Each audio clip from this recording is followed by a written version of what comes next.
Oh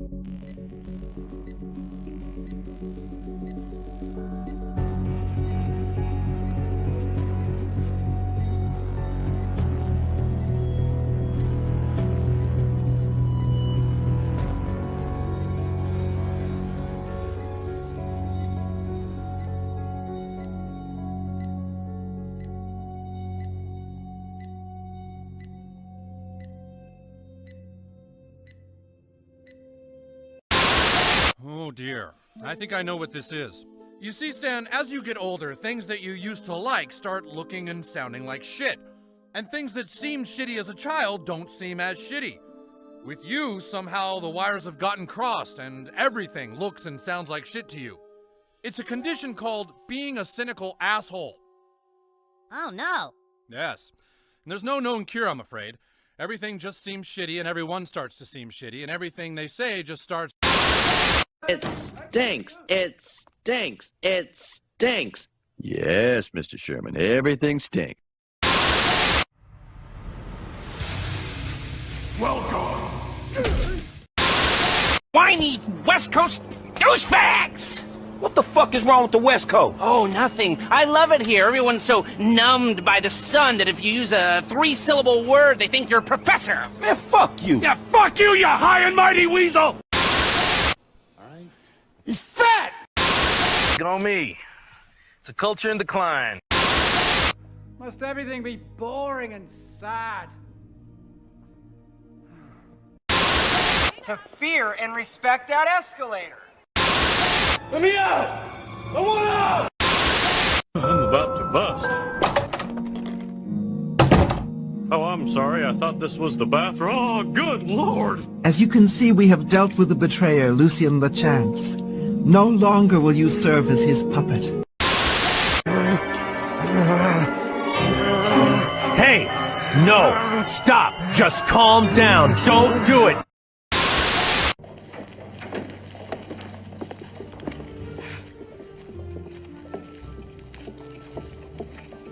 Good morning, ma'am. And isn't it a lovely morning? Up yours, And moi!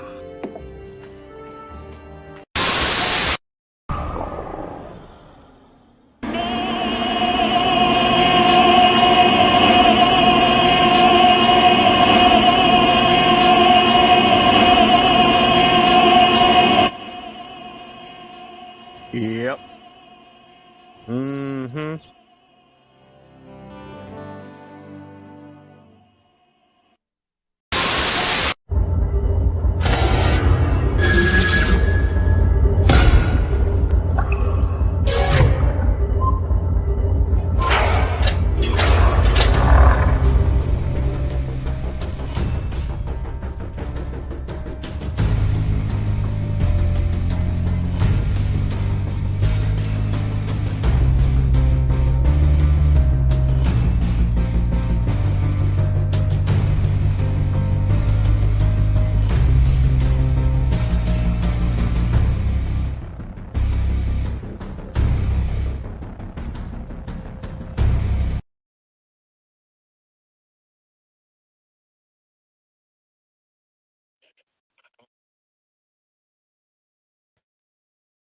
Hello and good evening, everyone. Welcome to another episode of Saturday Night Sith number 149.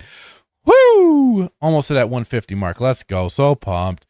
I'm your host, the Fractured Filter, with you as always. And with me tonight is, as always, my friend, my compatriot, my buddy in all the madness in this crazy topsy-turvy world, Jay Hitman. How are you tonight, sir? I literally thought it was 150. I didn't think it was. Not yet. I thought we were No. Not yet. I was so excited. I was like, let's go. So pumped. Good. Ready to have another show full of Vaudeville humor. What kind of humor? Fun-filled? Fun-filled. Okay. Fun-filled. I thought you said vaudeville humor. I'm like, what do you mean by that, sir? Fun-filled humor. Makes more sense. That makes more sense.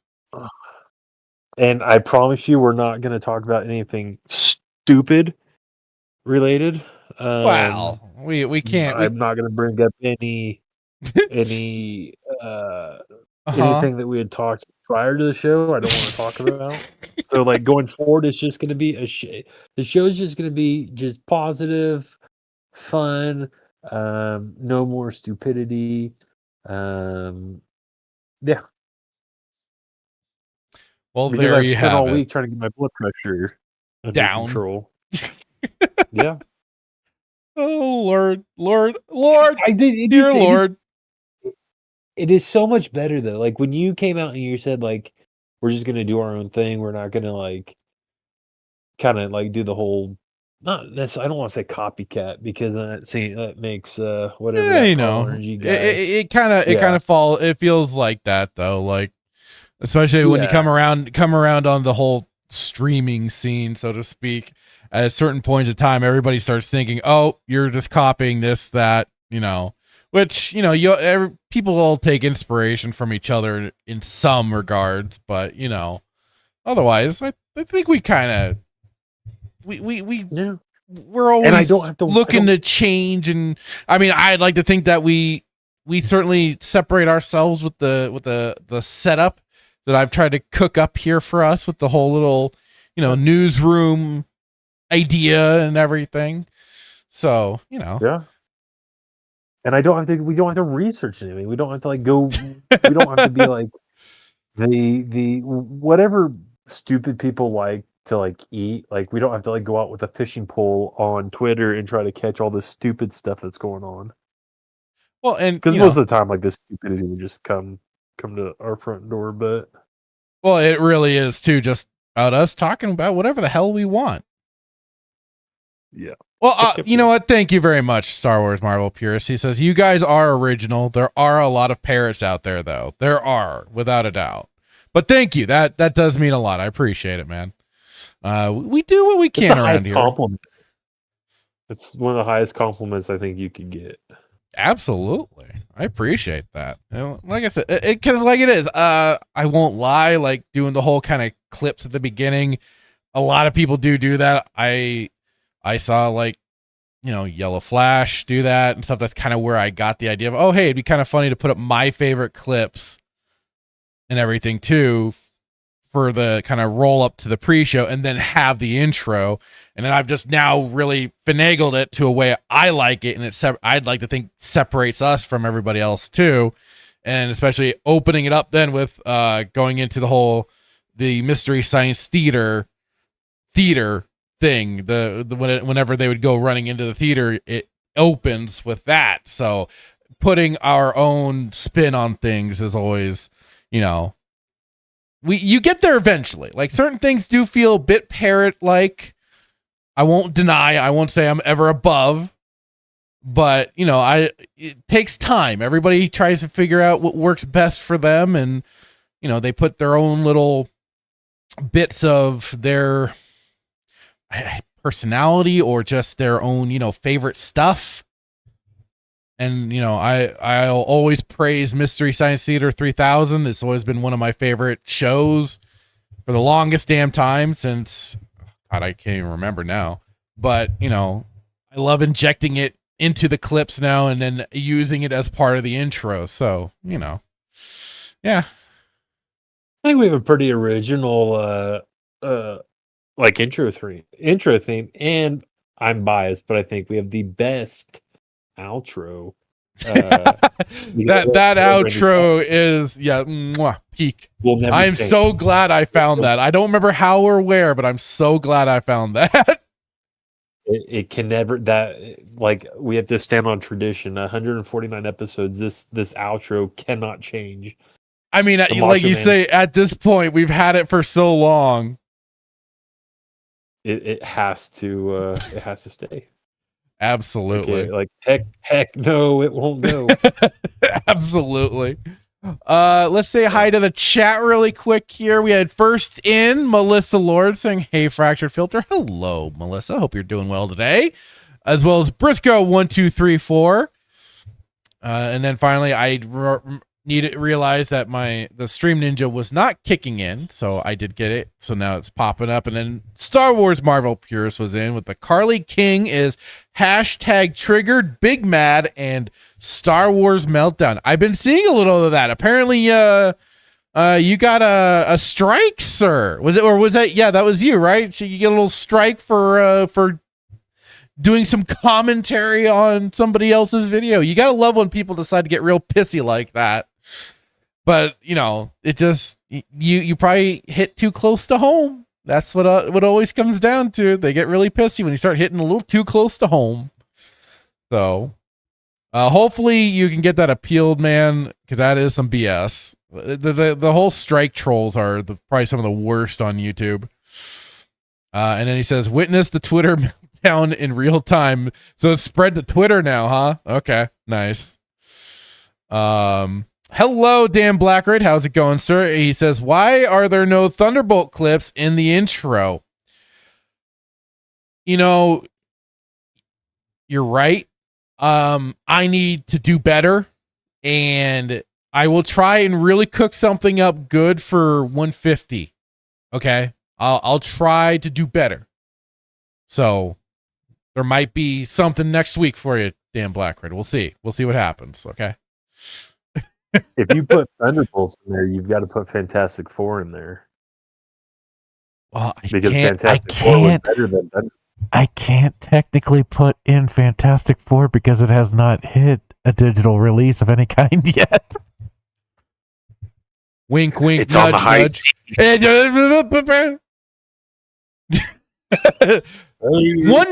One day I shall. Although I did hear, I've seen around that apparently the Superman movie has already hit an unofficial digital copy out there. So that's been pretty funny. People have been now apparently really deciding to analyze the scenes and stuff like that. It's like, come on, are you for real? We have some breaking news. Well, I don't know if it's breaking news. Did you like Shin Godzilla, right? I heard it's back in theaters, yes. Yeah. The 4K re-release earned $850,000 on opening day. Wow, really? Uh-huh. Huh. Go figure. That's not an old God. He's got the ultraviolet well, I don't know if this photo's did he have purple flames? Maybe it's just the photo. Yeah, the whole Shin Godzilla got weird. He had the pink things. He had the purple heat ray laser beam thing. It was that movie is so goddamn Hideaki Anno is a freaking odd dude. And I mean, the guy is the creator of Evangelion, so it goes hand in hand. Weird. Yeah, he splits. It splits open and everything. Yeah, I know. It was certainly a different take on Godzilla. That's for sure. It's not my. Do you remember? It's not my favorite, but it's interesting. Better than Monarch. Oh, fuck. Anything's better than Monarch. I'd take Godzilla's Revenge over Monarch. This gives me I don't know if you remember watching Men in Black. The first one where the dude, like the actual alien that comes out, the guy, the cockroach skin, dude. His mouth like splits to the side. Yeah. That's weird. I don't know if I like this Godzilla. Like I said, it's an interesting movie. It's like a lot of exposition heavy stuff, like a lot of dialogue. You see like all the like real tropes going on. Like they have the quirky nerd scientist girl along with all the other nerds that are in there fulfilling some kind of stereotype. Was this CGI or was this kind of looks like it's actual? It was kind of a mix, but it was mostly CGI. Okay, because this picture I'm looking at, I'll put in Discord. This actually looks like clay animation, or not clay animation, but the actual like puppeteer. I don't know how to say it, what it is, but it doesn't. Yeah, that mouth looks weird, man. When it comes to the like, it opens up side to side. That's weird. No, I and then like the heat ray turns into a literal like laser beam, and he like shoots up into the sky, and then he shoots the beam out of his spines. It's really bizarre. Huh? When did Shin Godzilla come out? Oh, 2016. I know it wasn't long after the 2014 Godzilla movie. Hang on. Let's see. Shin Godzilla release. Oh yeah, October 11th, 2016. Yeah, he doesn't look like. Okay, here's the thing, and you're gonna throat punch me, right? And I don't know if this was on the docket, but my favorite Godzilla. Again, like I grew up watching the old ones, but me too. I really enjoyed King of the Monsters. I liked how I liked how he looked. I really liked the kind of blue. I just liked it. I just liked the movie. Whether or not people say it's woke or not, I don't know. Okay. The new one or the old one? No, the King of the. Well, is there two King of the Monsters? There's two King. Yes. So two King of the Monsters. 1955 was the U.S. release of, and I don't know the exact month and date and stuff like that, but I just know it came out that year in 1955, a year after it released in Japan, and they called it Godzilla King of the Monsters, with the one with where they inserted Raymond Burr into it as Steve Martin, the journalist, and that's the Americanized version of the original Godzilla. So, although it's funny, the Americans named it, basically kind of changed the name into Godzilla, and then even the Japanese started running with it. Go figure.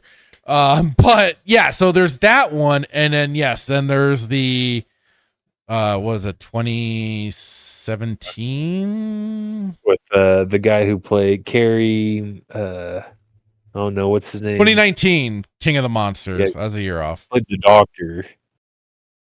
So yeah, I like the 2019 one, and I don't think I watched the actual I'm sure my uncle has. Maybe I have. I'm sure I watched, but I don't know now. I have to go back and look. But I did like the 2019. I liked how he looked. I thought he looked a lot better than the Shin Godzilla, man. In my opinion, this Shin Godzilla looks weird. It almost looks like a Mortal Kombat version of freaking Godzilla. It's like I said, it's an interesting take on Godzilla. It was different in that we saw the whole evolutionary process for the monster. So it went from, having these stubby little arms to then slowly but surely becoming more and more viable for land and everything. So he was muscular in the 2019 one. You got to admit, like, he didn't have these stick arms. And then in Shin Godzilla, he's like all red. He looks like the freaking guy from Power Rangers, the evil guy, Zed. Oh, Lord Zed. It looks like Lord Zed. Oh, like his chest is all like, that's not Godzilla, is it? Did Godzilla ever have like just red embodied all over his body? I mean, technically yes, for Godzilla versus Destroyer. When Godzilla was melting down, he had like a bunch of red lava-y patches. So here, I'll show you. Don't wreck my brain. I'm over here talking crap on this Godzilla, and you're telling me it's like, no, that actually looks. Kinda, like I said, not quite to the same effect, but it was like this one has been dubbed like Burning Godzilla. Oh, because like I said, he's supposed to be melting down and everything. Oh, hang on, god dang it! From like radio. Yeah, he gets like overly gets an overdose of radioactivity and goes into meltdown mode, and then basically the whole. And then so what is Gojira? Is that his? Not to cut you off. Is that his original name, Shin Gojira? Yeah. Oh, so where did Godzilla come from then? That came from the Americans. Oh. So yeah, for you, and then also for the audience, there's Burning Godzilla. Well, no, I mean, yeah, he looks. So Well, who's he fighting? that is Destroya. Oh. This creature was born from basically born from the oxygen destroyer used in the original Godzilla movie that killed Godzilla. And that's why I also have such a problem with the 2019 Godzilla King of the Monsters, because they took something that was very, it had a lot of like symbolic weight behind it, and they just throw it in as a military super weapon and just throw it in there, and it's a completely disposable sort of moment when it had so much more meaning and impact in the original film. So why is Destroyer pulling an old Greg? Why is that light coming from his nether region? Okay, let me show you more of the front view. Hang on. Okay, he's not pulling an old Greg. I don't know what you mean, but you haven't seen the I'm old Greg. You haven't seen the old Greg ones? I can't say that I have. Oh my goodness. So here's Destroya.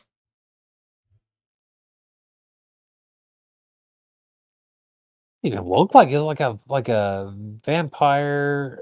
It's a very crazy. Well, and the funny thing was, in the movie, they basically kind of simulate moments from the Alien movies, and because the Destroyer will have multiple forms throughout the movie, so it'll go from more like human side or like bigger than humans, but in that level. But they basically did like a whole thing where it was basically like Aliens, the second movie, and there's a whole bunch of them, and they've got people with like what look like the smart guns that the Marines used in the Aliens movie and stuff like that. So why did we get the 3-headed dragon thing? Ghidorah? That's a long time and one of Godzilla's most recognizable nemesis. Oh. So, and like the Godzilla King of the Monsters, the 2019 one, there's like elements to it that reminds me of the Showa era one, where it's Ghidra, the 3-headed monster, falls from space, but it's like but then there's Rodan, Mothra, they fight. Yeah. Well, Mothra is his girlfriend. Oh, don't do that. I'm asking because people came out and were like, and those are the weird shippers that do that stuff. No. I will not have it. Where I will sit on this show and I will come up with things to say to create content. But as truth, honest to goodness, I was in I saw that movie. I still have the ticket stub somewhere. I think I saw that movie in theater probably 4 or 5 times, and I remember sitting in that theater. And when Mothra came to save like, Godzilla. You could, I guess, say that in a certain point of view, but kind of like the knight in shining armor. But people were like, they went crazy. They went almost not as crazy as, well, I think I told you this, not as crazy as like when Palpatine tries to escape and Yoda goes in front of him. He's like, if so powerful you are, why leave? And they're like, oh my, they had the old crap moment. But yeah, people lost it. They're like, what? And well, those are what we call uninformed normies. They have not seen other Godzilla movies to know that is not the first time a monster has sacrificed itself to give Godzilla more power to then fight. But she's a girl, though. It doesn't matter.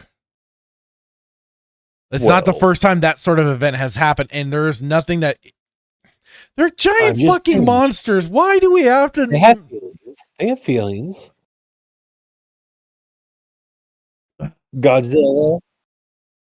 You can't deny that Godzilla hasn't necessarily like even the doctor said that, I can't pronounce his name, but he even said it. He's like, will they be our pet? And he's like, no, we will be his.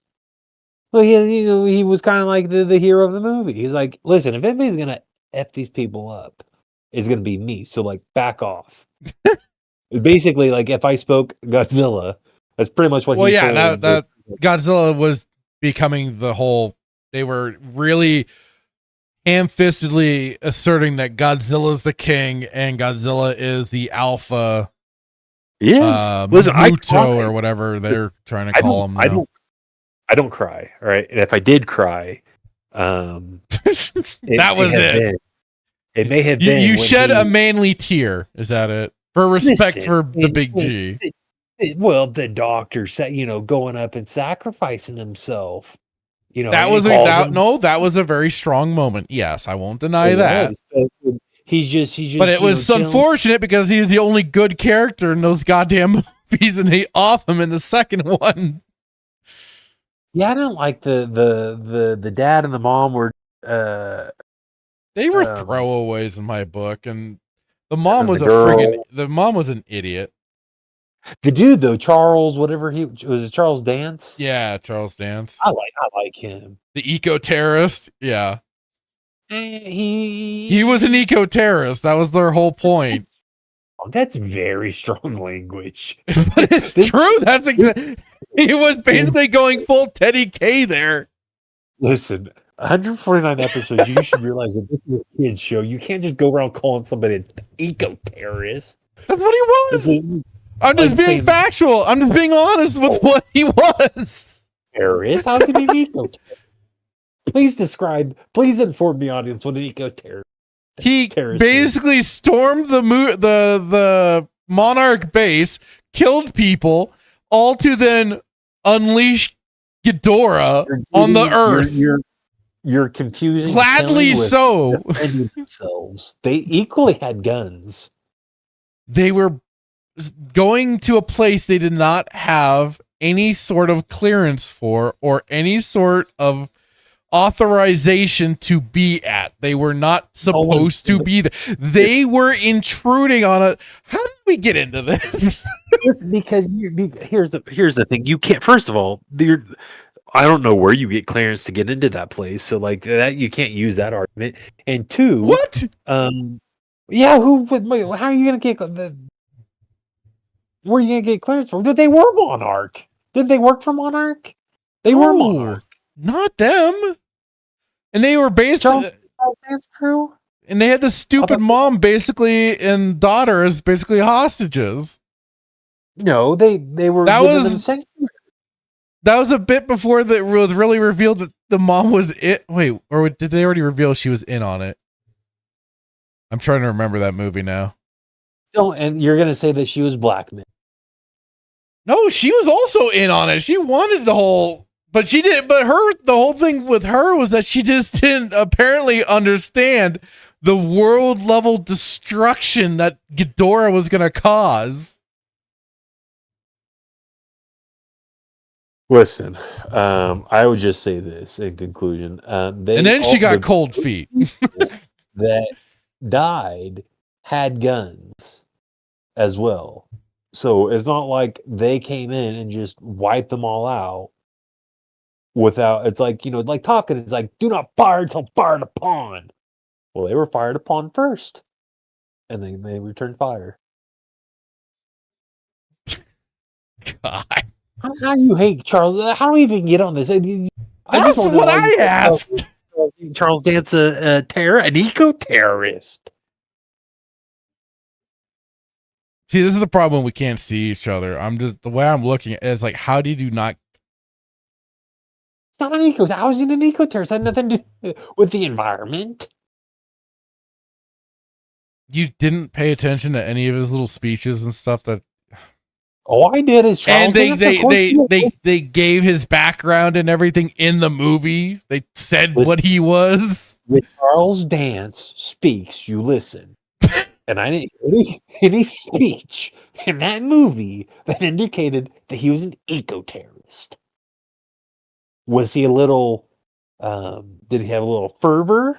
Or are you playing the clip? Did he have fervor when he spoke? Absolutely. But that's strong language. I think he just had strong language. I think he had a plan and he well executed it. Good Lord. I think Charles Dance was probably my favorite character in that movie. Next to, well, it's probably a close second. The guy I can't. Is it Ken? What's his name? Ken Watanabe. Sarazawa. Yeah, Ken Sarazawa. But the actor's Ken Watanabe. Yeah, Ken Watanabe. Yeah, he's obviously my favorite. The only way that movie would have been better is if they had what's his name, Carrie from Emancipation. Sing Young Sung. Speaking of Kerry Tagawa, did you watch the Stargate top 5? So it's funny you bring that up, and I do have a legit question. So I'm so very grateful that you put number 3 in as number 1, but I just want to make sure that there was no hint of you're very sarcastic at times and very facetious. I want to make sure that this was not one of those moments that you're being facetious, and that you truly were compelled to tell the audience how great this episode was. What, Emancipation? Because it's a fantastic episode. Contrary to what Brad says, and call me a sexist. I don't just because he says, just because he says the spirits have brought you here to learn a sandwich does not mean. I don't remember him pointing out the sandwich part, but he said to be a woman. Right. He said. I think Brad had brought up the sandwich. But did you? So you didn't watch the full thing then? No, because when you posted it and I clicked on it, it just took me to like the. Just the segment I clipped out. You didn't, but you didn't watch the full stream at all, because you could have just gone and watched the full stream too. I tried. It wouldn't let me rewind it for some reason, so I'm gonna go back and watch it. But when I clicked on it, like I tried to go back and it wouldn't let me. So I don't know if it was because you had posted when you guys were live and it wasn't letting me go back. No, no. So sometimes, the clip, when you clip out a segment really quick from the live stream itself, it will like kind of lock it into place. But you can also then just kind of click through it and get to the main portion to watch the whole stream. Okay, I'll have to go back and do that because I did try. You can just go to Nerdy Neo's channel and find it for the top 5. And who was the other guy that was with you? Because he did not mention Emancipation. So there was, of course, myself, Nerdy Neo, Jason, Tons of Fun, and green-haired anti-liberal. And before that, we did have another gentleman, Jeff of Suns and Shadows, a big Stargate guy. But nobody gave number 3 number 1. What say number 3 number 1? What was number 3? Yeah, nobody. Emancipation. Oh, episode 3 number. Oh, right. I stood alone. I was just trying to help represent I heard the green-haired liberal girl, whatever her name was. She was on Statics. Yeah, weekend pregame. Sure. Yeah. I heard what she said. I was like, and then I was like, oh gosh, thank God I'm not there because I'd have to, have a little, give a little comment. Oh dear. I don't understand why people just don't. It's a fantastic episode. What about that episode? In all seriousness, what about that episode? It's just wrong. I think it's hilarious. It's hilariously well put together. It's a it's a great story, and it's funny. What I just don't get it. We're gonna put freaking the episode where Blue Lazarus above Emancipation. or Cold, was it Cold Lazarus? Cold Lazarus. Yeah, I don't think Cold Lazarus did not make anybody's list. Yeah. Or the episode, what was it? Where Jack gets old. They go to like the weird that hit some honorable mentions, I believe. That hit somebody's goodness. I believe that was Jeff's honorable mention. Or he eats the cake. He eats the cake and he gets super old. Yeah, the nanites that turn him young, that turn him old. Yeah. I mean, listen, these are not listen, there's not any bad episode in season 1 other than Cold Lazarus. That might be the only bad episode. And I use the term bad loosely, right?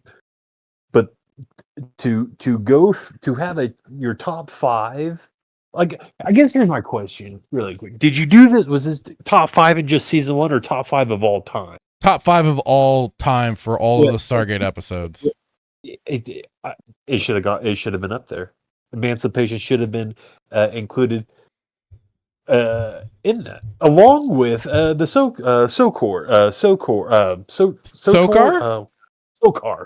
episode. We did bring up Sokar, yes, and the very disappointing fact that he was basically jobbed out for Apophis, yes.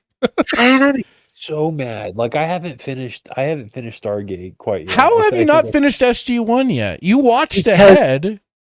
Yes, I understand this, and you know why I stopped? Because I was so depressed because I'm in season 5. Yeah, season 5 is great. Yeah, so is 6. I'm depressed. I'm depressed because I only have another, was it 9 seasons? It's 10 seasons in total, so you got.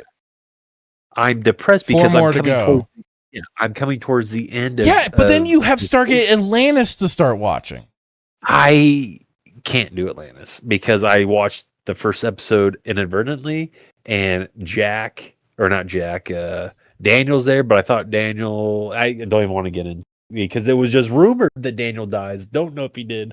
Well, I know that I do know that there was some creative differences. However, Daniel is the Kenny of Stargate. Yes. And he keeps coming back. And then the fact that Arthur Curry, Jason Momoa is in it. I can't do it. I can't do it. You don't ever get better than the original. And that's the thing. Listen, Jason Momoa isn't a great actor, but he's okay in Stargate Atlantis. Like, he fills the role. The only thing he's good for is blocking people.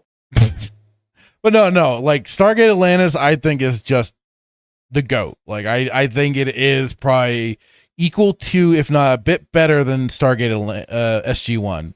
You don't have Jack and you don't have Samantha. But the other characters that they have in this series are fantastic. Listen.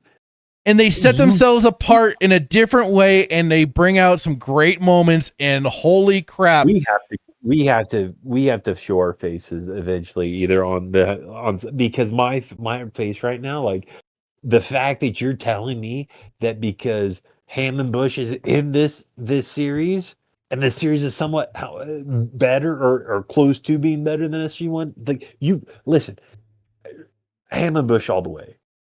How dare he disrespect the Bush? I'm not disrespecting the Bush. I'm just saying Atlantis to me is probably like among the few like spin-off series that is just so awesome. I hate putting it over like this because I don't want to give certain expectations for the show, but dude, like, I loved it. I got really into it. Character, especially like the fact that Rodney McKay is a character that became one of my favorites, who was such a loathing, detestable little worm in Stargate SG1 when he got first introduced and everything, but they managed to make his character fantastic. And then on top of it, basically create a new stooge to be the replacement where you just want to throttle the guy. I'm trying to remember his name. The character's name, but no, like, Atlantis sets itself apart in a great way. The characters, I think, are all fantastic. John Shepard is a badass. One of my favorite episodes, and it probably would make one of my top 5, is when he ends up. I hate to spoil anything, but it's like he just ends up murking a bunch of people that invade Atlantis. It is so badass. You have to watch the series. Listen, you have to get to Atlantis. I hear what you're saying, but in my mind, right, and it's okay to be wrong. Thank you, Nerdy Neo Kavanaugh. That was a dipshit. Okay. I just don't see how you the character the characters in SG-1, right? Yes. In my mind, it's organic. No, absolutely. And you can't replicate that. It's not being. I'm not saying it's like replicating, but it has its own charm to it. It has its. Yes, I get that. Like I said, they set themselves apart. Like to a certain extent, though, I always called the Jason Momoa's character in it, Ronan Dex. I always just called him the angrier Teal'c. But he has his own backstory and stuff like that. But like I said, they all set themselves apart in different ways. Right. And maybe I watch it. It really makes me sad because when you get something, I think what I'm sad about is the fact that this came out in when did SG-1 came out? I mean, Star Trek Next Generation came out in SG-1 was 97. 97, and then Next Gen was like 80. 97, 87? yeah. Oh, I was right. 97. When did Next Gen come out? 80, not 87. Star Trek. Next Generation was 1987. Okay, 87. Okay. So the reason why I think I get sad is because we have the two just fantastic shows, right? And we don't have anything like that competing with today. And the further I get into a series, towards the end, I get sad because it's like I'm at the end. Yes, I can rewatch it, but I'm never gonna have anything else to go back to.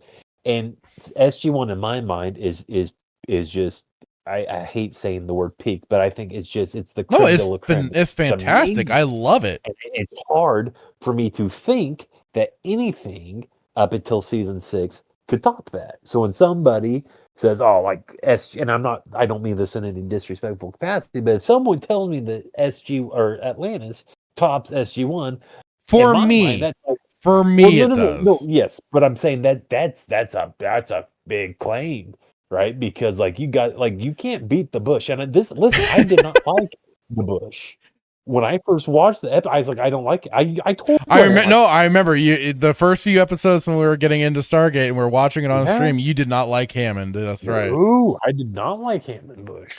But he proved himself. And we said that we were like, just give him time. He's going to prove himself. Just you watch. And I stand by and stood by. It's like, if they kill this character off, I will raise this city to the ground. Like, you do not touch the Bush. You don't touch Hammond Bush. You don't he is the one. I hate using Mando plot armor, but he will not kill him. That is an unforgivable. You don't do that. You don't mess with Teal'c. Teal'c is like the Chewbacca of Stargate. Jack and Chewbacca and Jack and Teal are like Han and Chewbacca. You don't touch him, right? That's an interesting analogy for that. I do kind of like it though. Daniel's kind of like Karf. It's like either you hate him. I guess I can't really say that. I guess that Samantha can't be. She's the what was the Cathar Jedi? Junie from KOTOR. Juana. Oh, Juhani. Juana. Yeah, I don't know who's Samantha. Teal'c and Jack, Chewbacca and Han. I don't know who would Sam be. She can't be Mission Veo because she was with Zalabar, but I don't know who she would be. I mean, yeah, I can't think of like characters specifically. You're just kind of in a weird space for this. Yeah, but Hammond Bush is like Raven from Mortal Kombat. Wait, say that again. Raiden, not Raiden. Raiden. He's like Raiden. Don't kill off Raiden. Okay. Raiden. You don't touch Raiden. Gotcha. Yo, who would Hammond be in your opinion? In terms of Star Wars characters? Just any character. He's his own character. What? I don't know what to compare him to. Raiden? Who would you compare him to? Yoda? Not Yoda. Strong military. We'll just say like Star Wars character. Who'd you? Malgus? No. No. What? No. What? No. Malgus. I mean, Jesus, you'd put that to like one of the system lords, for God's sakes. I don't know, man. Like I look at them as their own kind of separate characters. I kind of see what you mean with like O'Neill and Teal, the Han and Chewie, but like even then, O'Neill isn't quite as a scoundrel type, so he's military. He's, I mean, well, he was in that one episode. He was, but he was basically playing, unbeknownst to us, he was playing both sides of the field, right? Oh, when he was acting as the double agent, basically, or whatever. Yeah. Oh, the NID. Oh, yes, but what was his friend? Mayborn. The guy that I love Mayborn, man. He should get a Nobel Peace Prize. He played he played his part well. I didn't like him either. Mayborn, he's a snake in the grass, but he ended up being one of my. Yeah, for SG-1, he's definitely one of my favorites too. Yeah. So the point I'm trying to make is with these characters is that you don't kill these characters. And what happened when Chon and, oh my goodness, now I'm pulling to you. Han and Chewie got killed in the book. The dude got death threats. So you don't drop a planet on Han and Chewie, and don't kill off Tilk and Jack. Which they never did. So, but so like it is like when it came to SG-1, like to me, SG-1 really ends at season 8. I know they. Well, you said that because Atlantis starts on. Atlantis can technically start at after like the first 2 to 3 episodes of season 8. And that would be where you could kind of start doing Atlantis, but you could watch through season 8 and then start Atlantis on the side, or just finish SG-1 and then maybe pile back over. I know Nerdy Neo has a list in his Discord for the watch order to start doing it for Atlantis, because they're with like seasons 9 and 10. I think there are some crossover with Atlantis. So what about SGU? Huh? What about SGU? Stargate Universe? Yeah. I'd say you don't have to bother with it. Personally, I didn't really like that series. I thought it was too big of a departure in tone than what the other Stargate series had, set up and everything. It took on a weird format, and I don't know. I just was not big on the characters and the setting. I mean, it was an interesting setup, but I just was not that into it. I didn't even realize that they renewed it for a second season at one point. And Isn't Robert Picardo, doesn't he play the Doctor in Voyager? Yeah, and he's also in Stargate SG-1, and he plays Richard Woolsey in Stargate. And he is also in Stargate Atlantis at one point as well. Yes, I'm looking at the cast for Stargate Atlantis. So they just some of these they just don't give me SG vibes. You have to actually watch it to get the. Oh my goodness! Does he have dreadlocks, Jason Momoa? Ronan Dax has just these. You're going off of publicity stills and stuff like that, dude. Come on, you got to actually watch it to see the context of the show and stuff. Hey, give me 1 second. How did we get into this? What the hell?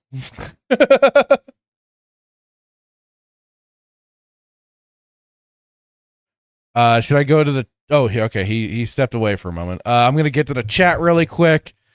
And hello, Mystic Troll. How are you doing tonight? Hope you're doing well. Marvel Purist with the fun. Nightmare, how you doing, dude? Saying evening, folks. And then says, speaking of the stupid coming to your door, I'm here. Oh, come on now. You provide much entertainment, especially when you're invading the Melee stream and causing trouble over there for James. Marvel Purist said, for some reason, my tiny, insignificant channel attracts all the big shot Star Wars Disney shills. First theory, now Carly King, on to Sexplained. I must be doing something right. You are definitely getting that attention, sir.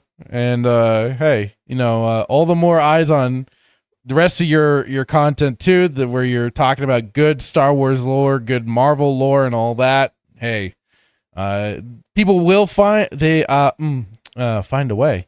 So one way or another, There's more people on in here, more people to be enlightened, or at least to find a better path. What's that? Teal'c's not in here. They don't have a Teal'c. Jason Momoa's character is basically becomes the Teal'c for the show. Besides Tayla, is he a Jaffa? He's not a Jaffa. He's just the Pegasus Galaxy version. So there's different things that happen in the Pegasus Galaxy.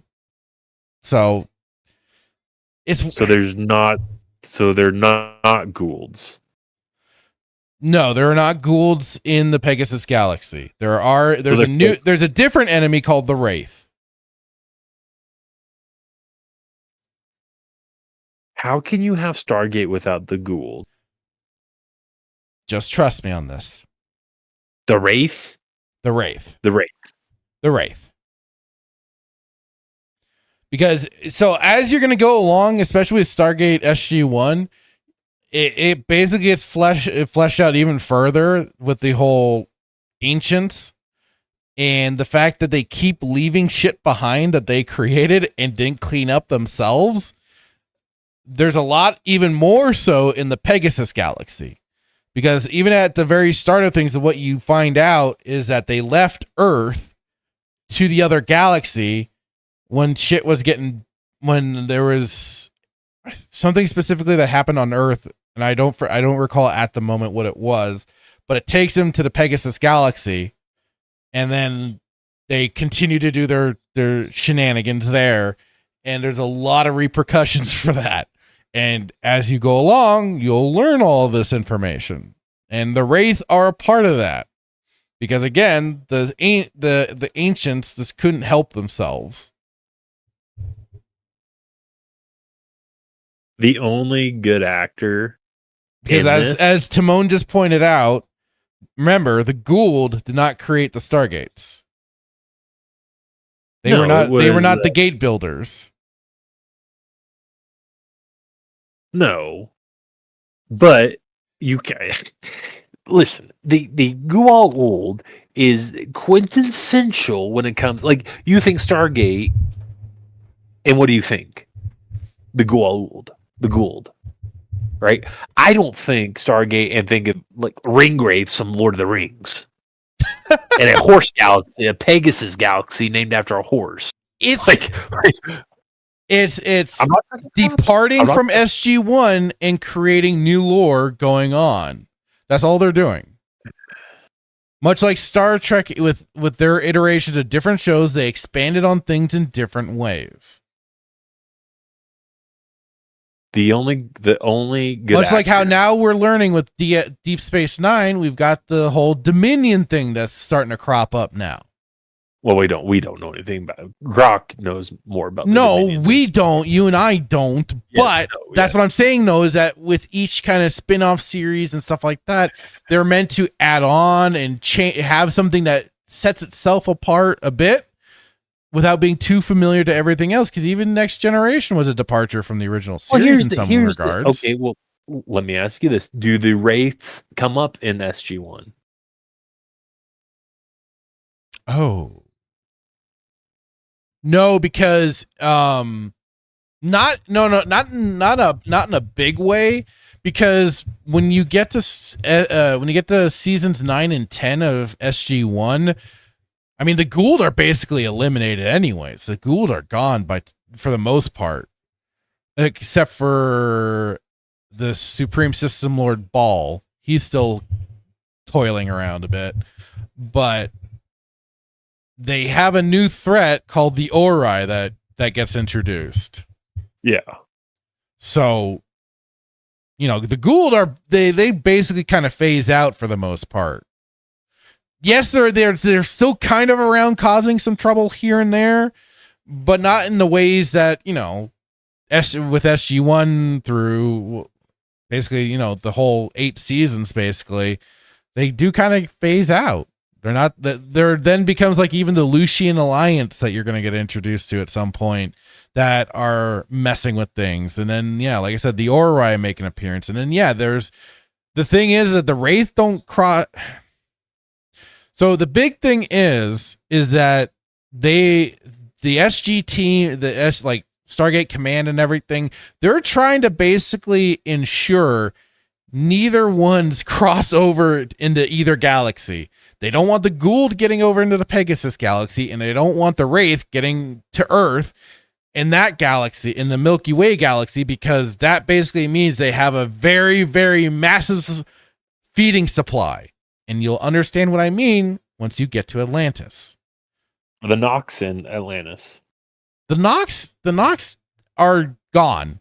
They do not get mentioned. I'm sorry to burst your bubble on that one. Other than for the episode where Skara and Chlorel are on trial for possession of his body. Otherwise, the Nox are still just MIA. Not gone, just missing in action. They're they're not taking part. Just to really the very young do not always do as they're told. Atlantis is completely just divorced from SG-1. For a season or two, they're basically divorced from the main galaxy. No similarities whatsoever. I mean, you could compare some of the characters. Yes, like I said, I kind of say Ronan Dex is an angrier Teal'c. John Shepard, he would be your O'Neill, but who's Bush? With his, who's Hammond Bush? I mean, I guess for being in command, because this is their whole little experiment of collaboration between, or kind of a joint partnership between the civilians and the military branch and everything. But effectively, the character Elizabeth Weir is in charge of the Stargate Atlantis mission, expedition, whatever. So I guess she would technically be Hammond's Bush. She Elizabeth. I don't see her. Elizabeth Weir. She's not played by Tori Higginson. Oh, Dr. Elizabeth Weir. Yeah, she gets introduced in season 7, no, 6 or 7. Different actress at first, and then they replace her with Tori Higginson here in I think season 7. What's Samantha Tapping? What is she? What is her capacity? Who? Samantha, Carter? Samantha Tapping. Yes, Amanda Tapping. Samantha. Well, Carter. She does eventually. Yes, cross over to Stargate Atlantis at a point. They don't have to give it a go. I get. It's almost like I get in fights with people because if they come to me, not you, you're the exception to the rule, but when people come to me and they're like, "This is better than your beloved show," I'm like, I will fight you. The thing is, like, I'm trying not to say too much because I don't want to spoil it. I know, but again, like I'm not mad. I can be mad at you because you're the one who's introduced me to stuff. You introduced me to, I know.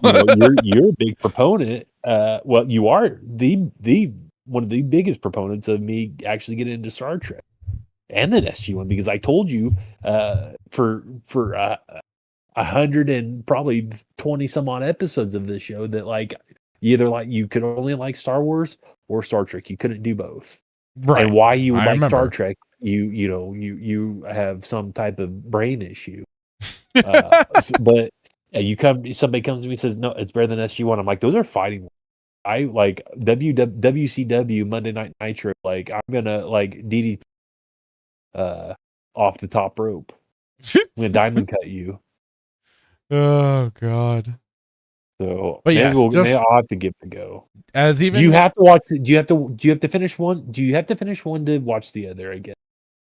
Like I said, you could watch Stargate SG-1 to season 8 and then start watching Atlantis. Or finish Stargate SG-1 and then switch over to Atlantis, whichever you want to do. Okay, but if they're completely devoid of one another, like you don't have to watch one to understand the other because the Gould aren't in. Well, it's not like the Gould can't survive underwater because they actually live in water. So the fact that they wouldn't put the Gould in Atlantis being underwater, and how do they breathe underwater? It all gets explained. That's crazy. But yeah, you don't have to watch one to understand the other. Or do you? Well, SG-1 does set up how they come across the ability to go to the Atlantis galaxy and stuff like, and then, but then the first episode of Atlantis also furthers that. Really quick, and I'll let we can move on. But was there not an Atlantis episode in SG? I remember where they were underwater in one of the SG-1 episodes. No, that was something entirely different. It had nothing to do with Atlantis. Nothing, not at all. Are you sure? Are you just trying to throw me for a loop? No. No what? No, I'm not trying to throw you through a loop. You're just like no. Okay.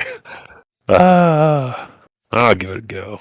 All right. I need to do. You know what we need to do eventually sometime is rewatch Stargate with Kurt Russell. Oh, the movie? Yeah, the movie's great. Yeah. All right, let me get through some more of this chat here. Oh crap! Damn it. We've been getting into these tangents on Stargate, and I've been the chat unfortunately has been skipping over. Okay. Nightmare said, "Be like Patchy." Nerdy Neo says, "You can still use clips from trailers." Oh, that's good to know. Briscoe1234 had said 2016 Shin Godzilla came out. I don't mind the Shin Godzilla design. Like I said, it was an interesting one. Not a big fan of the legendary Godzilla design myself. I think it got better with the King of the Monsters because they kind of gave it a bit of the curvature and stuff of the dorsal plates and everything. I didn't like what they did with the Godzilla Kong New Empire. I thought that was some trash. They had a perfectly good design. They didn't need to mess up, but they did it. Briscoe says he's red because he's bleeding and in pain constantly in Shin Godzilla. Right. Briscoe, Destroyer! Nerdy Neo says, I'm old Greg. Man, that's an old callback. I wish I knew what you're referencing. You got it. He's like, I'm old Greg. What is it from? Like, it was a YouTube I guess I don't know if it was YouTube skit, but he's like, what are you doing in my? And he's like, do you love me? Are you playing the mind game? Do you love me? He's like, and then I'll have to send it to you. Have you not seen the old Greg? They're in a swamp. They're like dude. I've seen so many goofy random shit. It could be just lost in the memory banks. That's all. That's true. Briscoe says Godzilla 84, 85 is the best design. I agree with you there. That is one of the peak designs for Godzilla and the Roar too. Briscoe says, show us Hedorah, the giant ship monster. Hey now, Kid show. He sacrificed himself in the 54 movie as well. Yeah, for Sarazawa, he did. And that was... I'm not going to get into it. Briscoe says Millie Bobby Brown's mom was with Charles Dance. Yeah, that's right. Part of the whole eco-terrorism stuff. And then it says, was Jay Hitman paying attention to this crappy monster movie plot? Which one? King of the Monsters. That's not a crappy movie plot. That's crazy. He says Charles Dance wanted the monsters to take over and destroy the planet, and then they had that device to control the monsters. Yeah, the sonar sonar system. Not eco-terrorism. Nerdy Neo says, wait, you think Kerry Tagawa and the first role you think of is Emancipation?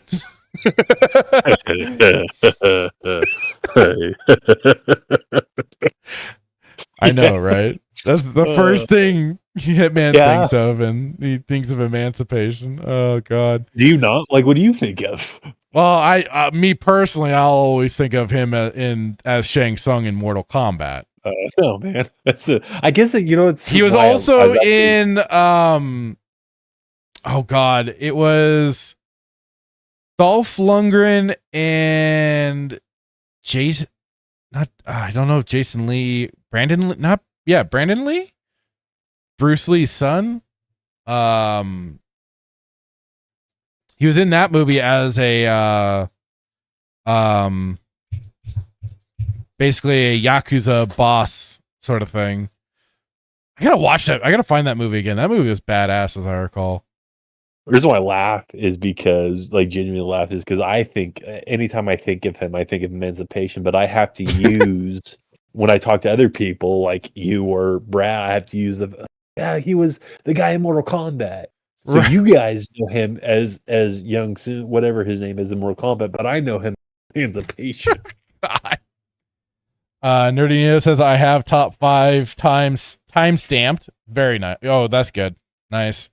Yeah, and if anybody that's interested after this stream, go over to Nerdy Neo's channel and watch the top 5 Stargate SG-1 episodes that we all have set up. It was a blast. It was a fun time. I enjoyed the hell out of doing that. And a lot of us, we either took the thunder of other people and stuff like that, or we were all, some of us were on the same page. It was a lot of fun. It was a blast. I had a great time. Well, clearly you weren't on the same page when it came to Emancipation.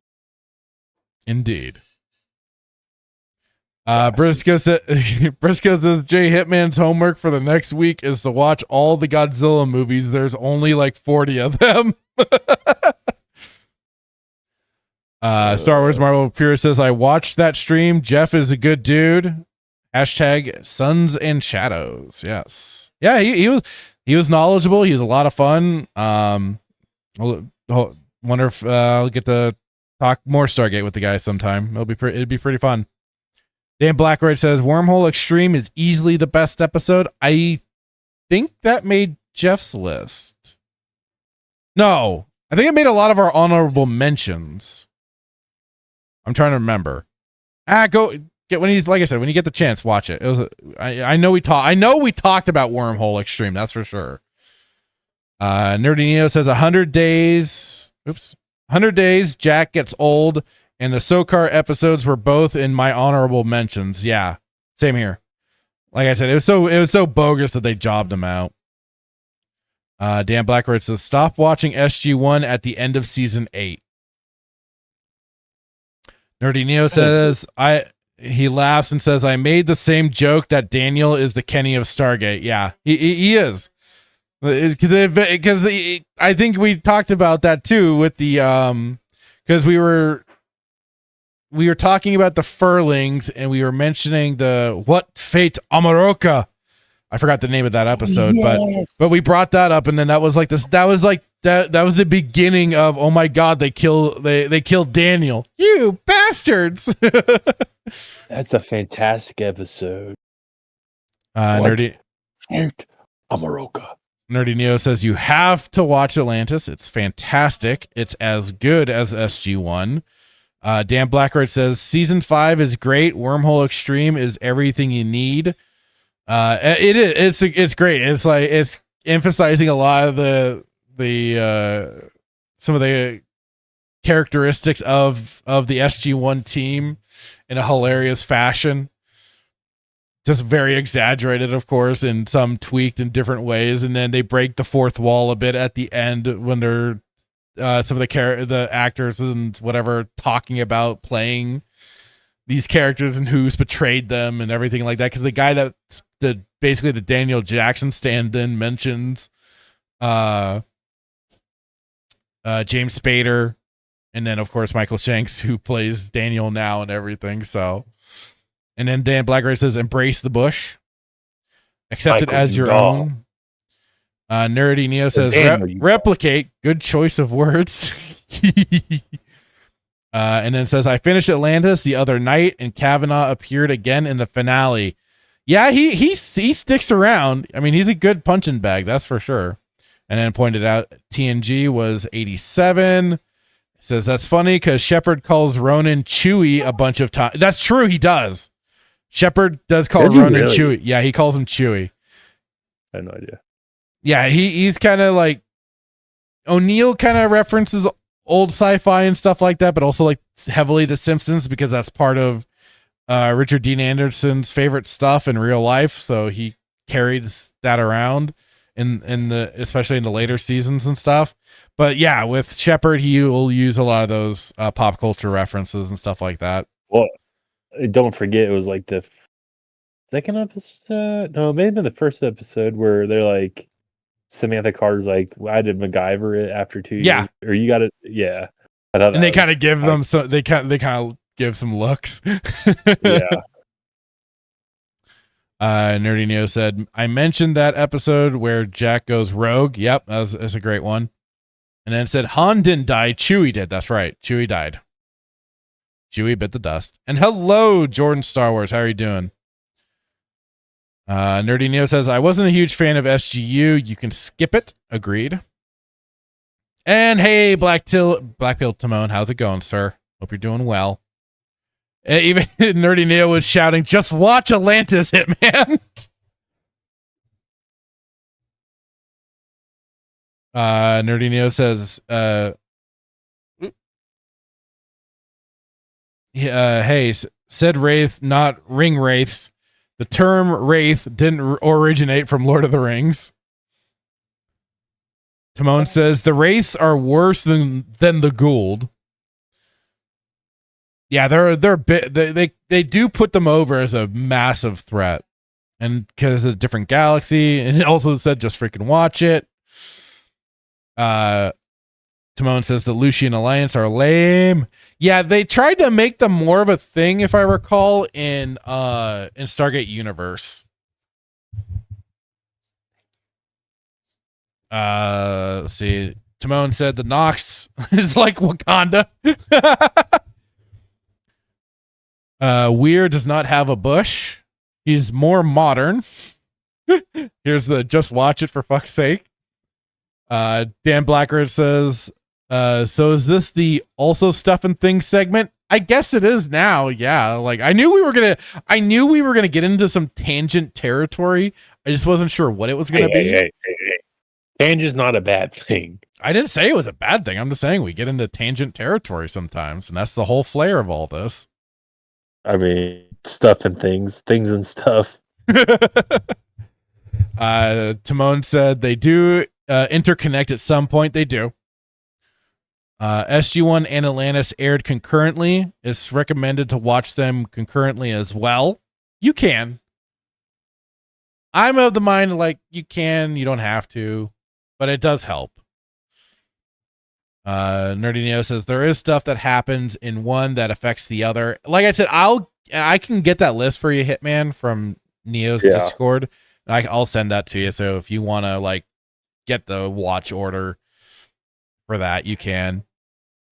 Timon says after the SG-1 sent people to Pegasus, you watch an Atlantis episode, then an SG episode, and so on. Melissa Lord says, have you seen Friday the 13th Sweet Revenge? I did watch that fan trailer, fan film. It was interesting. Even if I'm not a big like horror guy, but I did watch that. I mean, just because like anybody, Friday the 13th has always been around. It's always been a big thing. So it was interesting. It was,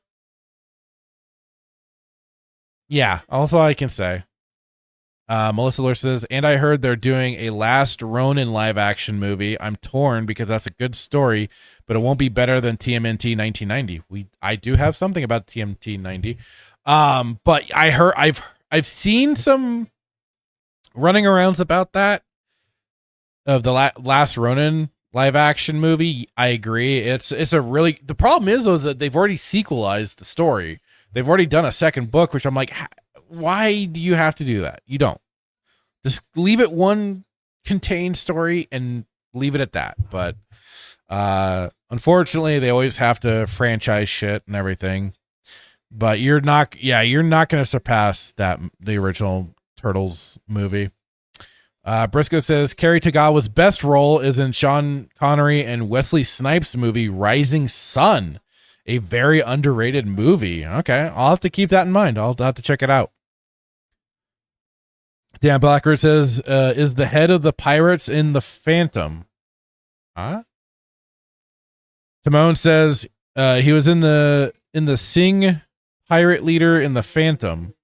He is? Carrie? Huh. I'm not aware. The Phantom. Timon said Shepard is great at naming wraiths. That's right, Bob, Steve. Todd the Wraith is the GOAT, the best wraith.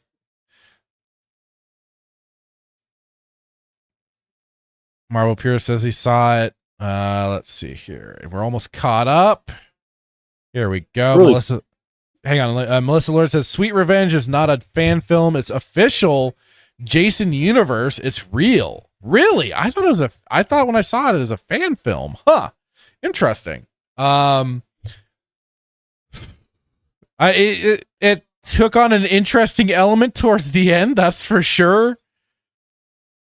I understood the girl was pissed off, but damn. And then on top of it, she then bull rushes and charges Jason. I'm like, but then that's where it cuts to black. So I'm like, okay, hopefully you're not taking this into some too screwy territory, but hey, final girl and all that. So, like I said, it was a cool watch. That was for sure. So, but I'm not a lore expert or, any kind of expert with the whole Jason stuff. So it for the most part seemed pretty on point, but go ahead, Hitman. What are you going to say? Oh, I remember earlier something about Star Wars Marvel Peers. What's this whole thing with this Carly King girl and the copyright? I just saw this pop up on my feed. Is that what you had brought up? Yeah, this whole copyright strike. Yeah, what is? We don't have to go into it, but I just saw his post and I was like, "Who's Big Daddy Yankee?" But I've seen this girl before. I don't follow her, but she does like the lightsaber stuff. I think lightsaber stuff. I thought this Carly King. I thought so. Maybe not. I thought she did she does a bunch of Star Wars or a bunch of lightsaber videos. Oh, okay. What was the whole copyright thing? What was going on with it? Well, I just know that he got struck on his video for it. Hang on, let me see if I can. Stupid. I said the reason why I bring this up is because is there really copyright school? Hang on. All right.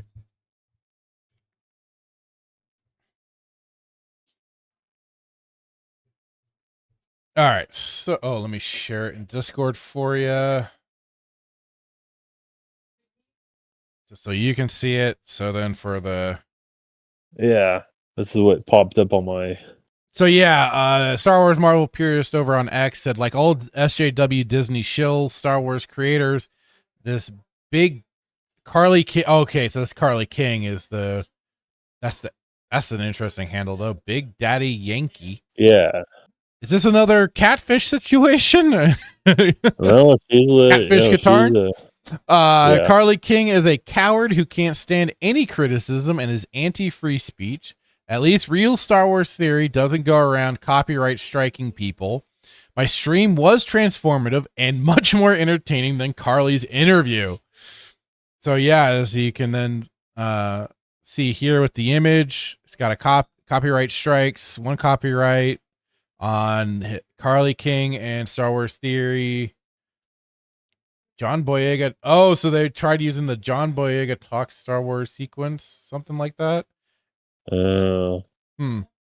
So that's. I mean, that's true. Star Wars Theory doesn't go around, to my knowledge, striking people. I mean, no, not as far. He might plagiarize some stuff, but he doesn't go around copyright striking.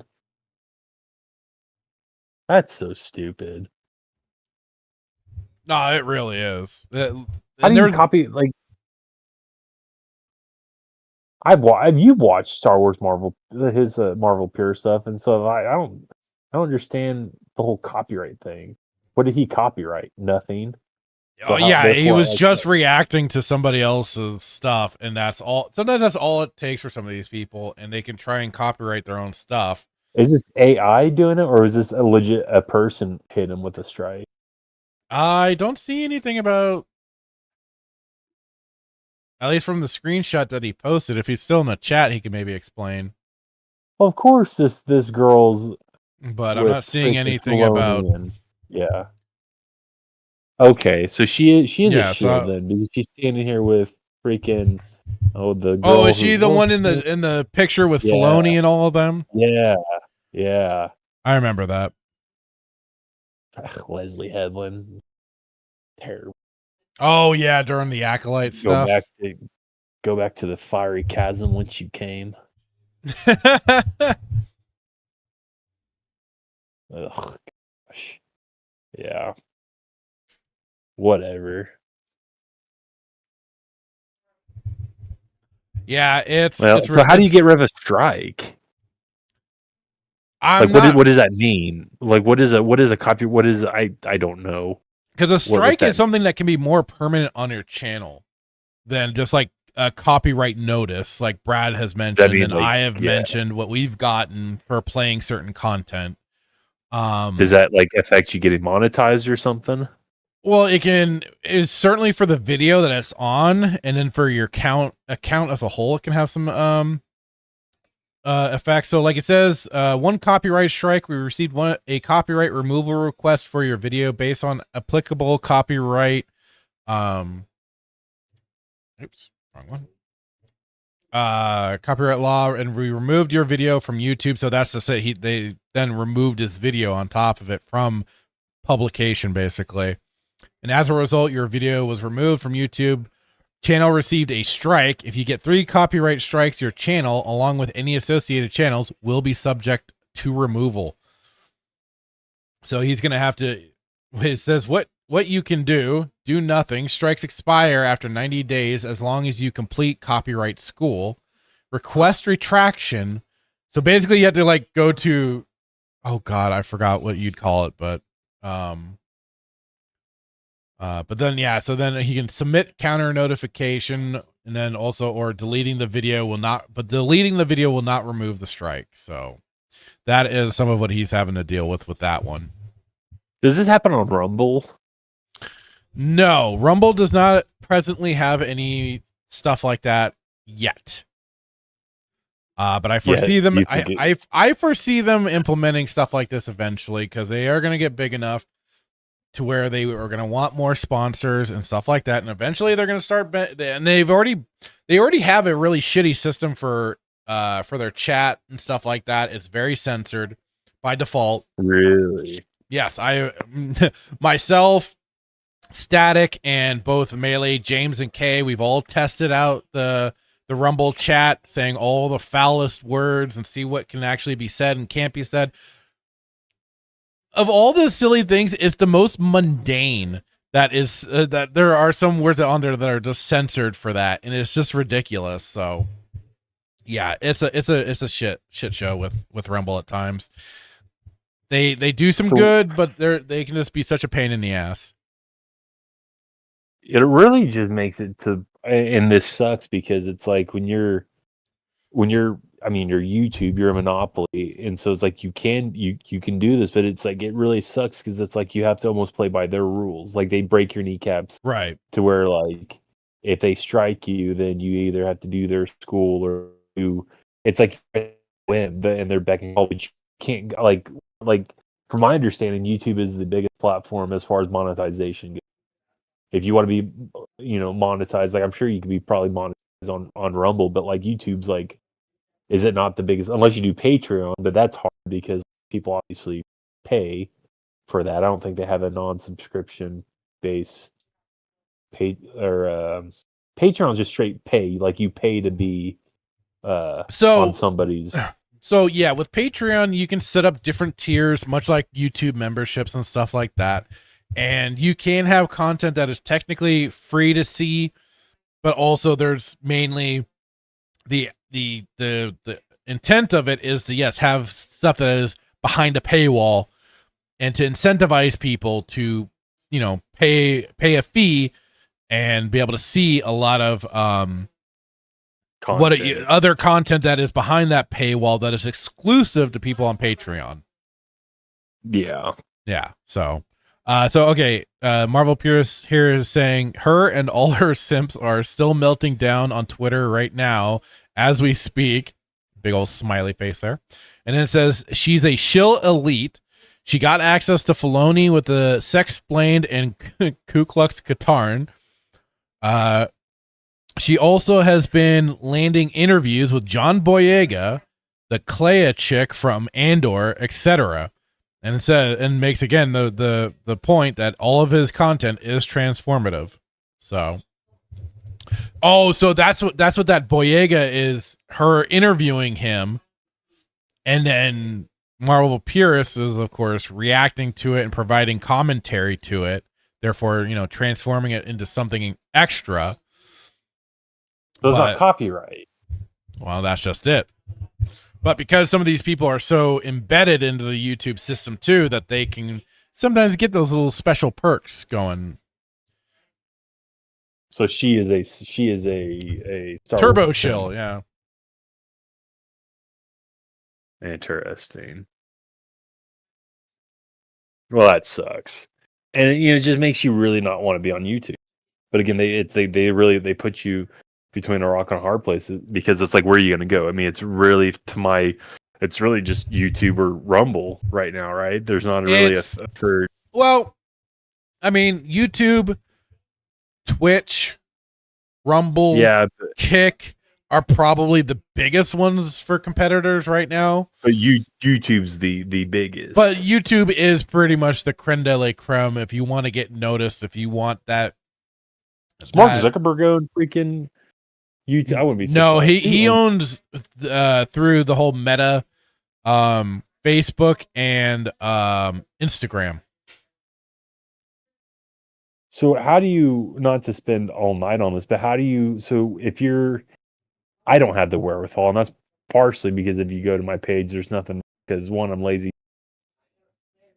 But like, how do you, when you're creating content, how do you be sure you don't copyright stuff? What is that? What can they hit you for? Like, if you play a clip, like if you and I are watching, if we play a clip and we pause every 10 seconds, can they copyright that?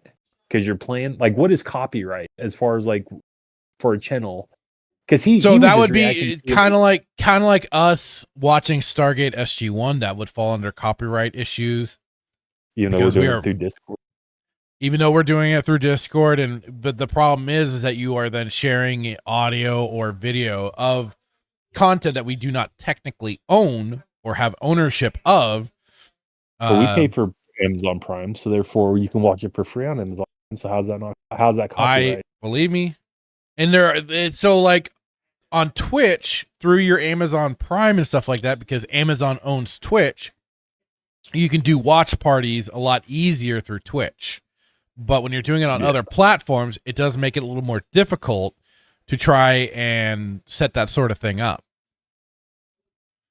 I'm just not smart enough because it's like Amazon Prime. It's all a bunch of legal mumbo jumbo bullshit. Right. It's unfortunately just if you buy a movie on iTunes and you play it, well, that's becoming a big conversation thing right now, a topic of conversation right now, because it's all about what do you really own and everything. And I just give you $14.99 for the fun of it, and I don't own anything? Right. And the whole, then there's been the whole saying you'll own nothing and be happy with all the streaming services and stuff like that. I have a bunch of VHSs that I can go back and play. You know what I mean? But so it does. That's the question. Yeah. Yeah, and there, like it is.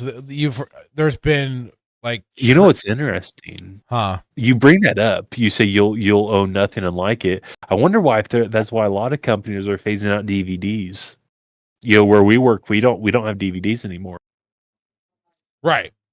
They still sell DVDs, obviously, but I wonder if it's going to come to a point in time where they'll stop producing DVDs and slowly just be like, yep, if you want to watch movies, you have to do a streaming service. Not necessarily, because I think there are still plenty of people that want and seek physical media. Well, for sure. I just, the powers that be. No, I know. I know. It becomes a total totalitarian dictatorship. It's such a weird bag right now. What's up with the UK? Don't they have something where like if you the UK is just completely screwed. Just completely screwed. Something that like they're like if God, I'll get this wrong, but it had something to do with like streaming and if you didn't pay if you have to pay to, I don't know. I don't want to misspeak, but I recently had heard something about the UK's like totally botched when it comes to this kind of stuff. Oh, absolutely. Like they can penalize you, and you won't have access. You can't like access. I don't want to misspeak. Do you know what I'm talking? Have you heard about like what have you heard? Have you heard anything about streaming over there? Maybe not totally of the streaming. I just know that the UK is just completely, screwed. They are nailing people for everything and anything they possibly can and infringing on what we know as, freedom of speech and stuff like that. Right. Yeah. If you say anything out of line online, even if you're in your own probably personal space with friends and stuff like that, but they catch wind of it, you're screwed. Well, they said they were gonna start extraditing people from America, and I remember that people posting a bunch of 1776 memes. And people started trolling them hard. Yeah, they were like they replaced George Washington's photo with Trump going across the Delaware. Right. Yeah, that was some funny shit when they were. It's just so stupid and funny. Like you're gonna it's like the whole. NRA, like that whole NRA tread on, don't tread on me. Yeah, like come and take them. Like you guys don't have guns over there, so come over here. But yeah, I remember that. But they totally bend the knee to it's a Muslim country now. They've been the knee to the Muslim. We made fun of it for so long, calling it Brit Bonic and everything, and then it became true. Yeah, but. I had heard something that like they can like freeze your accounts or you won't be able to like. God, I wish I knew. Oh, that's been done here in America. It had something to do with like. I don't know. Maybe have it. Maybe I can find it and talk about it next week. But it had something to do with streaming. Like there's like. Yeah, you can look into that. Yeah. Well, I know that they have a television license. Yes, that's what it is. Television and license. you have to basically pay for that if you want to watch television. I don't know if that falls over into streaming as well. I haven't looked into it, but that's what I would think. Yeah, they have the television license. I'm like, what? Like here, like we don't have television licenses here. I mean, we have to pay an arm and leg for freaking cable, right? But over there is like that. Yeah, that's what was super sketchy about it. I'm like. Yeah, if you don't have the license and you can't have access to, basically anything. You know, it's almost as scary as like you mentioned China had the social credit score type thing. Right. It's like, what are we doing? It's a scary, scary world out there. It's only getting darker. I'm either going to go to the Gamma Quadrant or the freaking Pegasus realm. Oh, Lord have mercy. Pegasus realm. Pegasus Galaxy, what did you call it? Yeah, the Pegasus Galaxy. No, I said just Pegasus realm. Oh, man. Oh, let's see here. Marvel Purist has said, right after he went to Theory's booth and got a free China saber, Boyega interviewed with Carly 1 week later. It's obvious Disney will be making a push for Finn in the near future. And then says, oh, I don't give a fuck. Carly name and picture is going in my thumbnail for Monday. Let's go. Got a musical intro I plan on starting the stream with. It's going to be fun. Oh, God. Can't wait. So why is John Bodega resurfacing? He's trying to get work. Sudden? He's trying to get work. Because he's even though he talked so much shit about Disney. He did. And rightfully so. I mean, he was, I don't know if I remember he was doing it. I mean, you kind of put your foot, you shot yourself in the foot, but I just go do something else. Don't go back to, I thought it was a ridiculous character. I mean, it was the whole obviously sequel thing, but this is why I just stay away from it. So it's like everything Star Wars. It's no Star Wars anymore. And it's like, you know, well, like you tell me you can't go find you can't go find anything else. Like you're just trying to get into it with Filoni, so Filoni will put you into freaking Andor season 4. Who knows?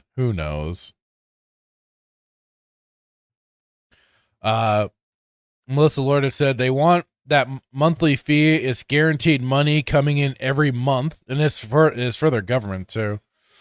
The license, the TV license. You got a license for that, mate.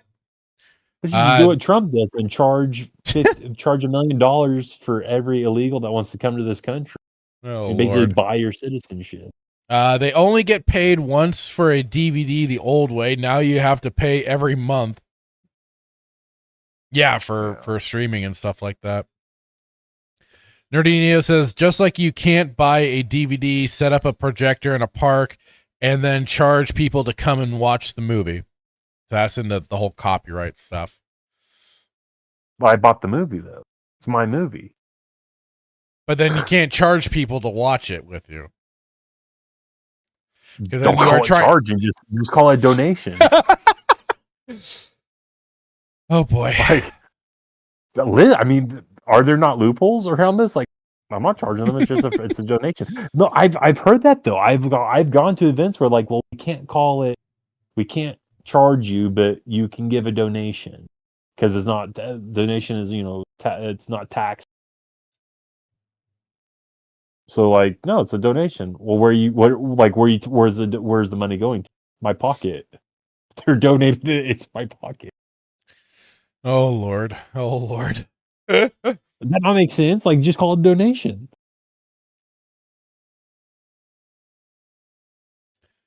Listen, I don't know the logistics of things. Do you disagree? Can you not call it a donation? That's how you get around it.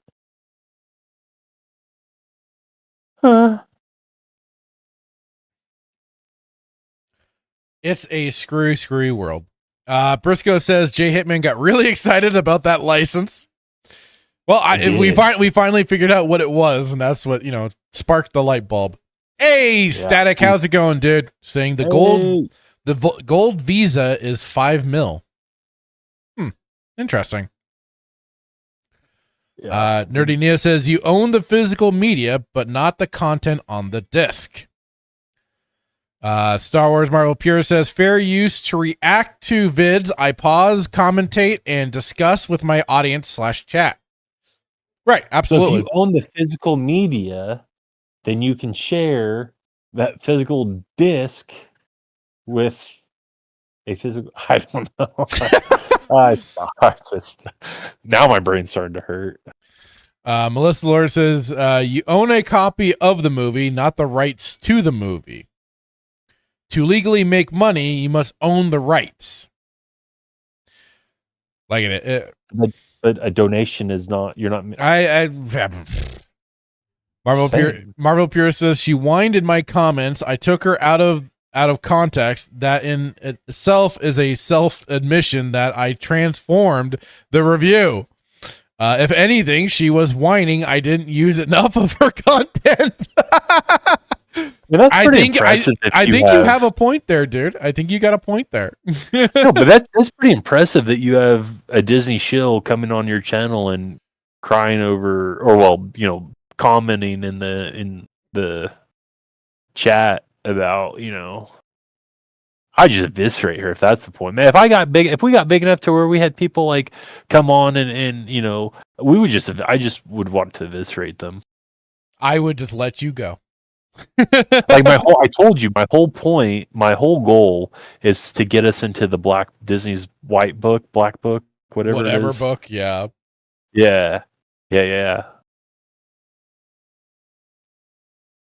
Like, how cool is that? Like, you got this crybaby Wadapadme, robot chicken when Palpatine's like, what are you crying about, Wadapadme or whatever her name was? Oh. But you got somebody crying in your chat about stuff. I mean, that's gotta be pretty cool. Like, not from a pride standpoint, but like they've come to your channel and caught wind of like what you're saying, and they feel like obviously they're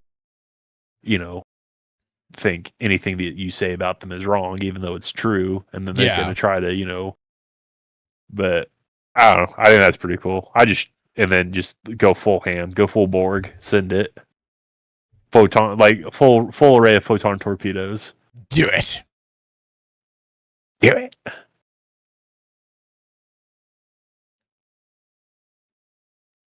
think there'll ever be a civil war between us two, like the Avenger style? Like, you have like loyal Lucas, soldiers on one side, and then like Filoni's like,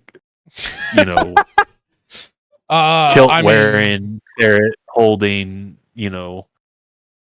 people on the other side, and then we just like go to war with each other. Are you saying we aren't already?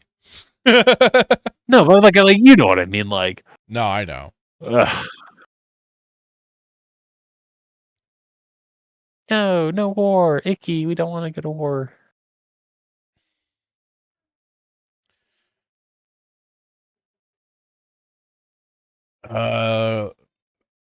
Timon says, remember that Lucas and Spielberg wanted to sell self-destructible DVDs. Nightmare says you don't even own a copy. You have a license. Marvel Pura says, I put in my dispute. Well, all the more. I hope you get it through, dude, because that is some retarded bullshit. Melissa Lawyer says, all my movies are on my 16 terabyte HDD, so I own all mine. Army Hardies. Yeah, I have an 18 terabyte as well. I'm still waiting for Brad to send me mine. Marvel Pure says, dude, Theory 3.3 million came on. Carly 233K. I must be doing something right. You definitely are, dude. Yeah, Nightmare says having haters means you've made it. Nightmare says I have 24 terabytes, Melissa. Well, hello, Mr. Fancy Pants. With your 24 terabytes. Marvel Pure says, plus RK Outpost voluntarily comes on because he actually likes real Star Wars. Yeah, Cannell definitely knows his shit when it comes to Star Wars. Yeah, he did was it the EU University with Tim from Open Airlock Policy. Yeah. Nightmare says, purist, isn't Ryan friends with Theory? Yeah, they seem to kind of have their okay, here, Marvel Purist says it. Yeah, they're cool. Has nothing to do with me being cool with Ryan and thinking Theory is a fraud. Right. Everybody, see, that's the thing. Like, we could all kind of keep certain shit separate. We don't, we're not all getting all in a tizzy over shit. Everybody's got their own little thing going on. They can do it. The rest of us, if we're cool, we're cool. If we're not, we're not. It is what it is. Marvel Pure says Melissa is Jack Sparrow. Oh boy.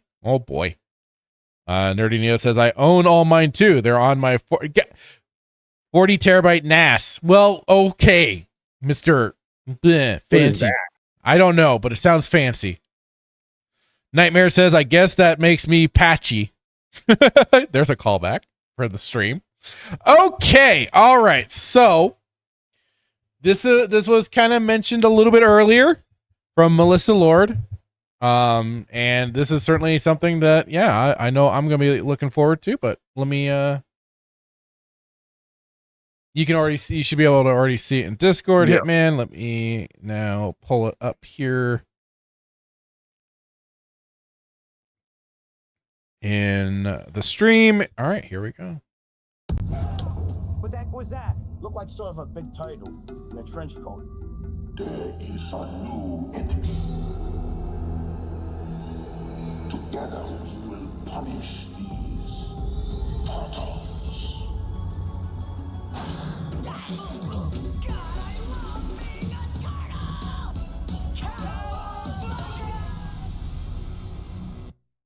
And so for Teenage Mutant Ninja Turtles 35th anniversary, they are putting it back in theaters. But here's the thing. If you do go over onto Fandango, they do have more dates, I believe started today. You can go and see the movie in theaters if you want. I understand if you don't, and I understand if I get some shit for this, because I certainly, talked my big game when it came to things like the re-release of Star Wars Return of the Jedi and stuff like that. So I get it, but I am going to be going to the Wednesday showing of this, and I'm really looking money.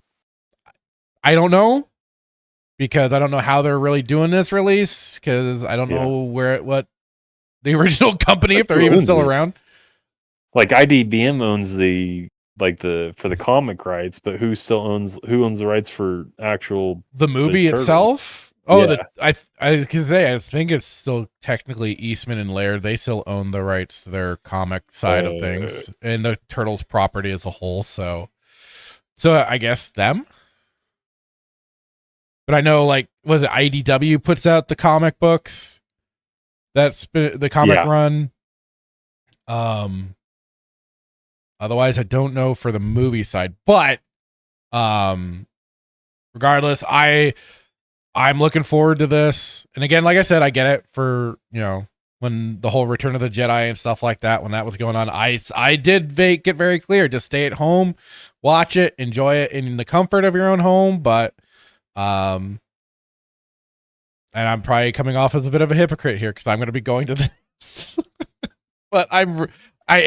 This is the difference, right? I don't know. I understand anybody that doesn't see it like that, because you're still giving money to the Hollywood machine, and I get that.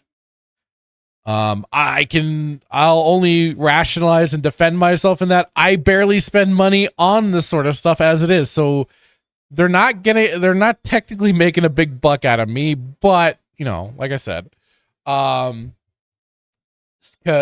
see, I don't know if they have more on. Oh, they're gonna even have featured never before seen footage with director Steve Barron. Because this is the thing. This movie is probably one of the best comic book adaptation movies out there, in my opinion. So what Nightmare? I remember watching Shredder. That's what nightmares were made out of. I was terrified. Right? He had such a great look, and he was imposing in this movie before the second movie came along. But the funny thing is, they did this in such a limited window too. They didn't have a big production time, but oh my god, freaking with the Jim Henson creature effects for the suits, the suitmations and everything, you can't beat it. It was just like it was just to me peak. Mad were Well, that's why I was pissed when, Mike, well, one, just Michael Bay's terrible, but two, like when they did they did the whole kind of re-release, well, not really re-release, but when they did the Ninja Turtles, so it's like, that's why, I don't know. I get CGI, I do, but like, I would have rather just, seen. There is something for the practical side of things that you just can't get when it comes to CG. And that's why like something like Jurassic Park, the first one, still goes really hard for people, because that's a mixture of CGI and practical effects, and practical and CGI used sparingly. So like, it's practical still less expensive compared to CGI. I'm like, I don't know. I get, and we talked about Jim Henson, the company is still around or not around. If I remember right, we looked and we saw that the Jim Henson creature company is still around. Yeah, I don't know. I mean, if I myself was to do a Teenage Mutant Ninja Turtles movie, you bet your ass I would go directly to them and be like, all right, I need your help. Because we doing this and we doing this right. And the fact that they didn't, it's just stupid. So, and like for me, like this is before they did when it comes to the Ninja Turtles, a lot of the over design. I'm sorry, but I am somebody that believes in the practicality of their designs. Keep it simple, let their personality speak for themselves, define them. You don't need to throw them into a bunch of gimmicky shit to go, oh look, Donatello's the nerd. Oh look, Raphael's the angry one, basically. Michelangelo's the goofy kind of stoner one. Well, at least that's certainly what now has kind of become the meme. But you know what I mean? It's like you don't need to overcomplicate their design. They could have gone to Jim, like Michael Bay could have gone to Jim Henson, not Jim Henson, but the company, and they could have done something, and they didn't. And and everybody's a critical. Like, no, like you could have done it, you should have done it, you didn't do it. Crap. Or CGI knows crap. It's absolute crap, right? We probably already knew that it was going to be crap anyways, because Michael Bay's just terrible. But it could have been a little bit better, or could have been a lot better if you'd done that. But I'm a sucker when it comes to practical effects, right? Like when it's needed, right? If something was built on practical effects, continue it. If you have the ability to continue it, then why not? Well, it's more expensive. Like, is it though? Because I've heard CGI is absolutely just ridiculously overpriced. Yeah. Well, yeah, right. And we've seen really bad CGI, i.e. the Flash, like the run scene. Like it's bad when the CW can do better CGI than the movie. Right? So, like, you can't tell me, not you, but like you can't say like CGI is going to be much better than practical cool effects. Like, no, that's not true.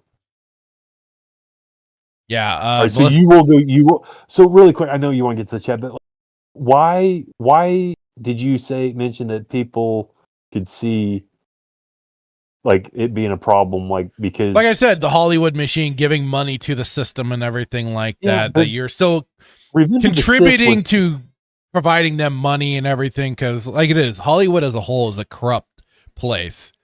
No, for sure, but that's why I asked you, like, who owns the right to the Turtles and who gets the movie. And if Hollywood, I mean, regardless, like somebody's going to get a cut, but like I would be more apt to give my money to go watch this versus Revenge of the Sith, because I know that money's. Yeah. And you can still make the argument, well, like, okay, well, majority of your money is going to Disney, but you go see this movie and a little bit of your money, it's like Hollywood still gets money regardless. It's like, damned if you do, damned if you don't. Right, but okay, but apply that to Steam, right? You gotta stop playing video games, because whether you buy it's the same concept. But I would be that's why I've always been very sparing in what I put my money to. So right, that's why I asked you, like, who owns who who owns the distribution rights and stuff like that to it. Well, that's gonna be kind of a thing I'm going to bring up also in just a moment, in a sense. Yeah. Because there's another thing coming out for this whole 35th anniversary. Melissa Slord saying, I heart TMNT 90s. Hell yeah. Marvel Purist, the Go Ninja. Well, that was the second movie with Vanilla Ice. Go Ninja, go Ninja, go. This was the first one was Turtle Power. So different themes at the end. Still fantastic. Static saying, I'm not going anymore. I know, buddy. I know why. Star Wars Marvel Fura says, the fractured hypocrite. LOL. Just kidding. It's fine. Not be the first time I've been called such. So, Melissa Lord says this movie has aged very well. Still a 9.5 out of 10, except on 4K. You can see the actors' faces, the turtles in the turtles' mouths. I've seen some of those shots out there. Yeah, I'm debating now that one of my selections, and I'll get to that in just a moment. Marvel Pure says the original movie has many scenes literally pulled from the comic panels. It does, and other than kind of like changing up sequence of events, very much following the first book, and kind of one of the kind of cool stories too that you hear is how hang on, I'm trying to get the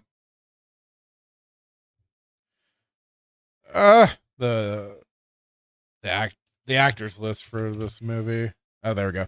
So yeah, for the actress that plays April O'Neil, Judith Hogue, she was also being in a movie with Robin Williams, and she got to talk with him and even asked him questions, and he gave her feedback because he was like one of the legit nerds in Hollywood, and he was telling her all the lore and stuff for the turtles and for April, and so she got a lot of pointers from him for the role for April O'Neil. So that was always I thought that was a really cool thing to hear.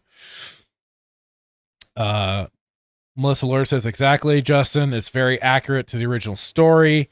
Nightmare says, I remember Sam Raimi explicitly tried to use as little CGI for Spider-Man as he could get away with because he was worried the CGI wouldn't age well.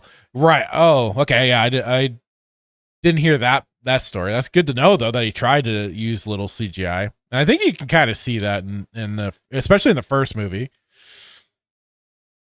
Dan Blackroyd says practical versus visual effects is just a battle of limitations versus cost. The time involved on set to make the things work can be more expensive than fixing it in post. And that's where sometimes that battle comes in with practical versus visual effects. And then it also comes down to getting the right team together to handle all of it. Nerdy Neo says Michael Bay has some great movies. Have you seen The Rock? Wasn't it like his kind of breakout movie too? Did Michael Bay do The Rock with Sean Connery and Nicolas Cage? I believe, yeah. Like I said, I think that was kind of like his breakout movie too. Okay, well then that'd be like the only movie that's good. I didn't know that. That's crazy. Yeah, The Rock is an awesome movie. People kind of say it's like an unofficial, like final Sean Connery Bond film. Yeah, director Michael Bay. Yeah, that's a good one. Nightmare says, I want Michael Bay to make a James Bond movie. Nerdy Neo says that would definitely be interesting. Nightmare says, I think it would be a perfect fit. Think about it. Fast cars, hot women, explosions, lots of action. It could work. If he gets the right script, perhaps. Yeah, Fast and Furious. It's literally Fast and Furious. Melissa Lord says practical effects are always better than CG. I can tell when I see a kill in an old slasher and a kill now in some CG laden horror movie. Isn't that just the most horrendous thing too? When they use fake CGI blood, it just takes you out. It looks like it turned into a video game suddenly. Like, what the hell are you doing here? Nerdy Neo says that's hard to argue against. Briscoe says, I want to see an R-rated TMNT movie. That would basically be them mimicking the exact comic book, because the comic book was like the Last Ronin level, like rated R. Last Ronin, but it was like in the very first issue of the comic book, they blow up the Shredder. Like the intro to those books is them fighting the Shredder, and then he gets blown up. and if I remember right, they drink beer and stuff like that. Like they're hard running teenagers, but then they were trained to be assassins. So yeah, didn't they kill Splinter in one of the movies? Or doesn't he killed die? him? Well, doesn't he die technically? Not that I recall. Okay, maybe not. Did he I know fight he's Shredder? Huh? Did he fight Shredder? Splinter? Yeah, Splinter fight Yeah, Shredder. sort of, kinda in the at the end of the first movie, but that's just more him baiting him and then throws him over the building, which is kind of reminiscent of what happens in the comic too. Just Splinter wasn't there. Splinter sent the turtles to go and kill him. Let's see. Melissa Lord says that's what they said. Last Ronin live action is supposed to be rated R. Here's hoping. Here's hoping they do it right. I mean, they got all the they basically got the storyboard and everything. All they had to do is transfer it to live action. Marvel Pierce points out 13 hours, the Benghazi movie. 13 hours is also great, says Nerdy Neo. What's that? I said the last Ronin comics were pretty graphic. They're brutal. Good story, though. They're supposed to do a live action movie, I've heard. But I don't That's what we've been talking about from the chat. Yeah. Dan Blackbird says Bad Boys was his breakout movie. Really? I thought I heard it was The Rock. Oh, okay. I take that back. 95 Bad Boys. For some reason, I got the order mixed up. I thought The Rock was first and then Bad Boys. Never mind. I guess I need to eat crow. I guess I didn't like Transformers. I thought Transformers was kind of... You're not alone in that, dude. And then definitely just the Ninja Turtles were not his peak. Yeah. Well, he was just a producer on the Ninja Turtles movie. He wasn't the director. Yeah, but here's the thing, though. Like, honestly, like we've talked, it's like, does the how much does the producer, a role does a producer play? I guess that's always been the question, huh? Right. Well, Kathleen Kennedy's only been a producer. Well, she's still.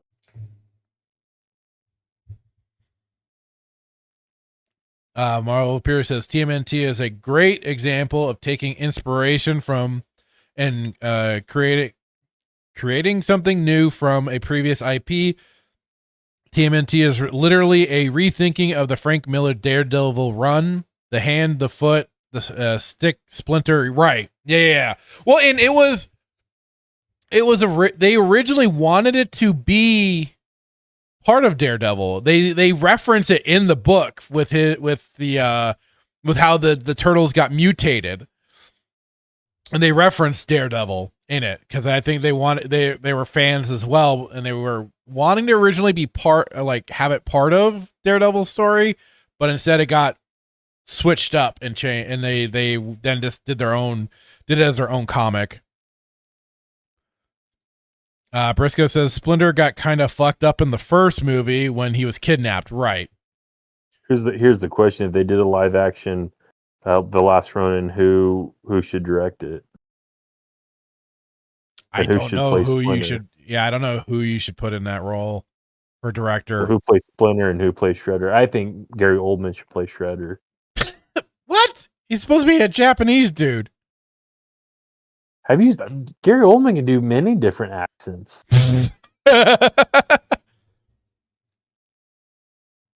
he would be a live action actor. You're saying dub him over with Gary Oldman's voice or something, or no? Just have Gary Oldman play the Shredder. Yeah. He can. Listen, he did a fantastic German accent or Russian accent in Air Force One.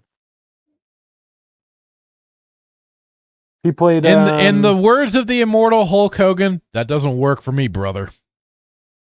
How's it not work? Did you watch Air Force One? No. Oh, it's fantastic. How have you not watched Air Force One? I just haven't. Simple.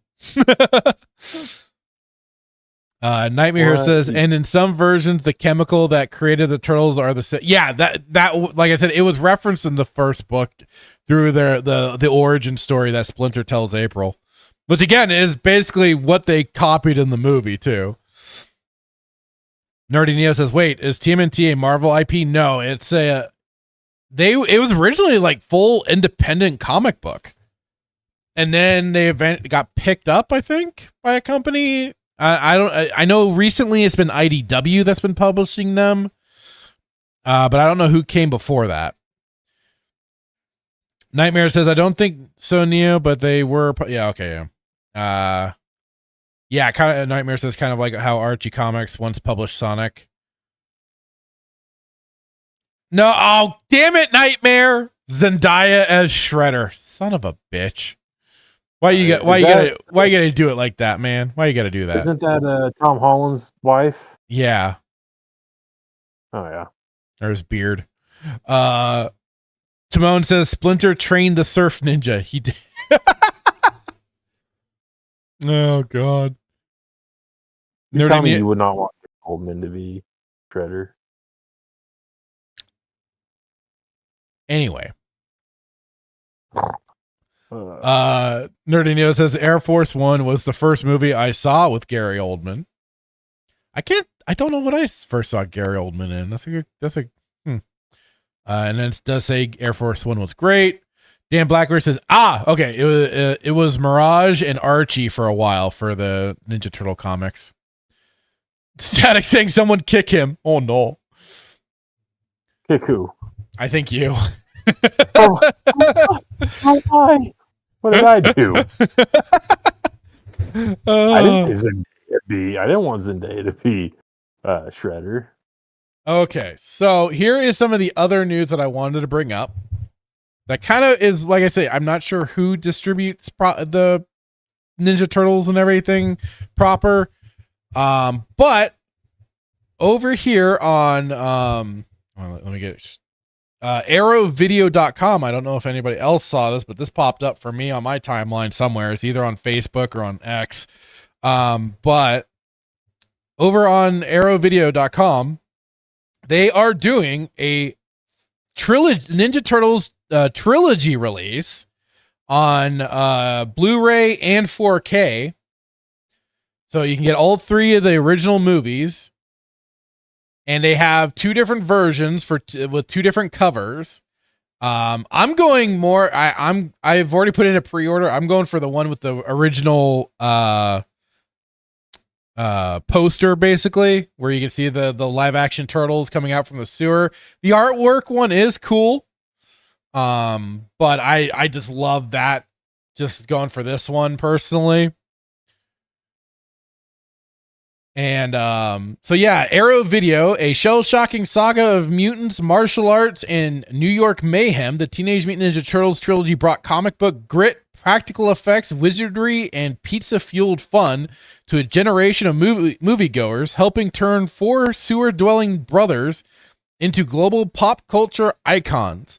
Launching in 1990, the Teenage Mutant Ninja Turtles, director Steve Barron's gritty, high-energy adaptation of the underground comic became a box office phenomenon, fusing martial arts action, streetwise humor, and groundbreaking animatronics of Jim Henson's Creature Shop. The 1991 sequel, Secret of the Ooze, who has wrestling NWO member Kevin Nash himself playing the Super Shredder, who tried to steal the costume. Secret of the Ooze is an irresistibly fun second slice, a deep dive into the Turtles' origin, where new mutant foes Toka and Razar are thrown into the mix, and to a lot of our disappointment, we did not get who we were expecting, which was Bebop and Rocksteady. But instead we got Toka and Razar. Cool creature designs, but it would have been better if they did bring in, let's face it.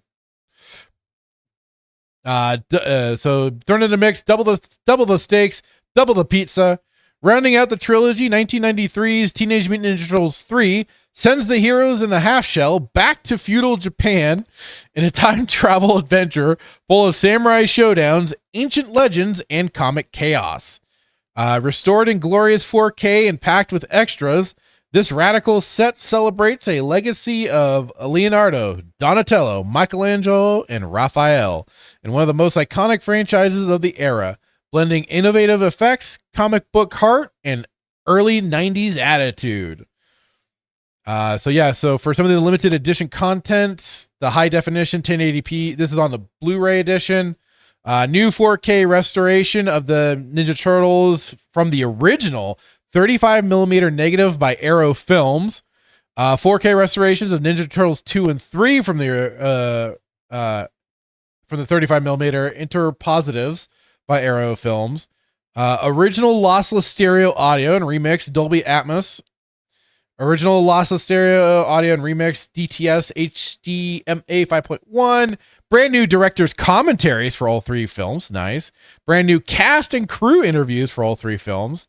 The Perfect Bound Collector's Booklet featuring new writing on the film by Simon Ward, John Turani, and John Walsh. Reversible sleeve, so this will have a reversible sleeve. Newly commissioned artwork by Flore and more to be announced. So September 26th, there will be more.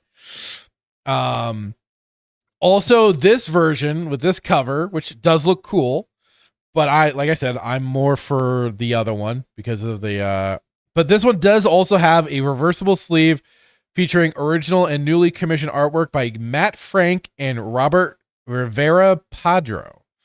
So that's at least, that's the only real differences that really it is. It's just the covers. So depending on which one you're looking to go for, and I did go for the limited edition 4K, but I went for the one with this cover, the Turtles poster. So yeah, absolutely. Like if you want to jump on over to arrowvideo.com and decide to pick it up. I mean, we were just talking about physical media and everything like that, and here's a chance to own all three remastered and all that. So this is certainly, I went in on it. I love the Turtles, and like it is, you can't beat the first film, and it's just the first three movies. I'll even have to sit down and give a proper rewatch to the third movie because it's been a long time since I've actually watched the third movie all the way through. So I'll be looking forward to doing that. But regardless, just having this collection I can't wait. I can't wait to also then see all the rest of the features that'll be announced with this set. So yeah. Although now I'm gonna have to get a 4K Blu-ray player to be able to play it, but they're like, I think $80 or something like that, so no big deal. Maybe we'll see. But yeah. Any commentary there, Hitman? I might have to buy it too. I mean, yeah, just being able to go through it again and then just require donations if we ever play it in public. Maybe if we were to set up a Patreon or something or kind of like with like the Melees, they'll do their movie night in their Discord for certain member tiers.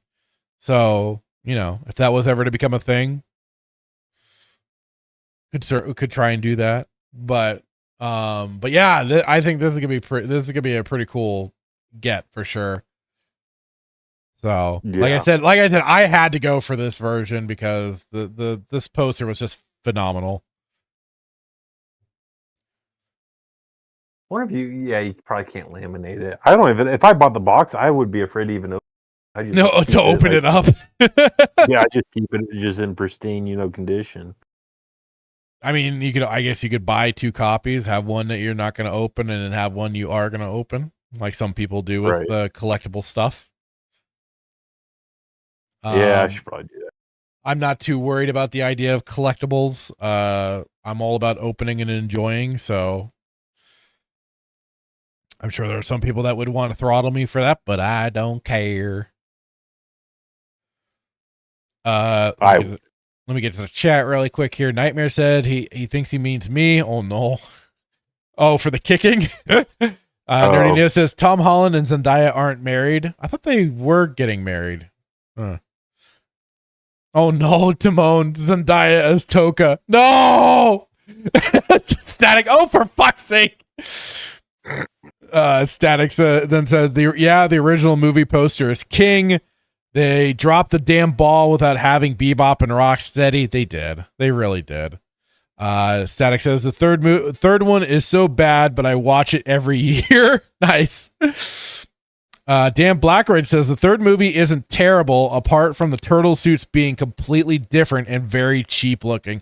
I think that is even as a kid, that was my main problem with it, was just how different the suits looked in comparison to the original the first two movies and everything. Like, it was such a sharp decline for those suits. And it was a real shame because, God, man, they would just look fantastic. Nightmare says Tom Holland as Casey, Zendaya as April, as is Hollywood tradition. No! No, stop erasing the redheads. Stop it. Bad Nightmare. Bad. Stop it. Oh, God. But yeah, so arrowheadvideo.com if you want to, by all means. I'd say if you're interested here, I'll even just drop the website link in the chat. So if you want to, you can. I can overlook seeing the actors face down their throat, though. I mean, that can also depend on your brightness and stuff on your TV and everything, I'm sure, right, too. But it's something I'm willing to, forego out of in lieu of just I know how fantastic it is. Yeah. Oh no, absolutely. Honestly, I didn't know that was a thing. Static says I reported Nightmare for hate speech. That's funny. We're not in Canada. We'll just change our VPN.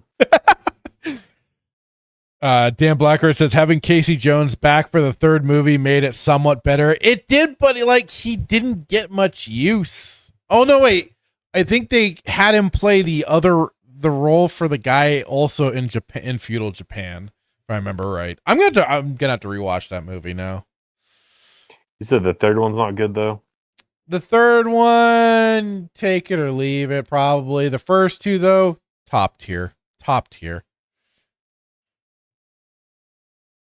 And hey, Static, just think of it this way. At least Nightmare isn't sending you like wild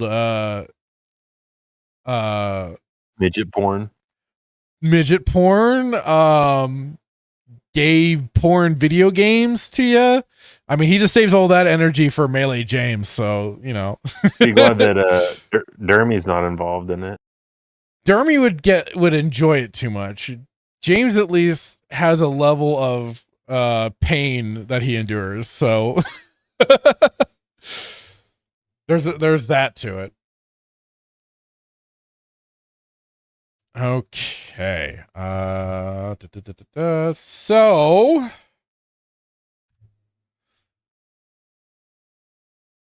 yes, Static, you have no idea. What the fuck? And then says, at least I'm not sending him gay sex adventures. Yeah, Lamau. Didn't you priority or Dustborn? Yeah, I know what you've done, Nightmare. I watch a lot of their streams. Which is why I'm like, some people were getting on their cases like, dude, they were gifted these games. They're not gonna, you don't refuse a gift, and they're polite people. So, the Melees took on the pain. Static says I have my own cloud. Oh no. And then says I played Dustborn on my own accord, Nightmare. Yes, you did. You psychotic bastard, you. I've only watched people play. I watched you play it, Static. That's right. I remember being in the chat for that. And then of course I watched the Melees. It got a better reaction out of Melee K than I was like, anticipating, and it was glorious. And that's the only reason why I wanted her to keep playing it. Oh, okay. Nightmare says, no, James buys them on his own and pretends. Gotcha. Okay, so, God, what was it? Black. Let's see. Nerdy Neo just said, if Nightmare gifted me the games he gifts James, I would reject him. Nightmare says, Kay loves my Tales of the Shire gift, though. Oh, I can't wait. That is just gonna be the most glorious experience ever. Along with some of the fan fiction she's gonna be reading on stream. It's gonna be, oh my God, cringeworthy hilarity. And I can't wait for it, because it's gonna be great for whatever reactions we get from them both. Especially then if Kay gets hopped up on sugar. Because then you can get some potentially real get her really riled up. Let's see here. Oh yeah, that's right. I was trying to remember what it was that we can go in. What? Why isn't it coming up? There we go. All right.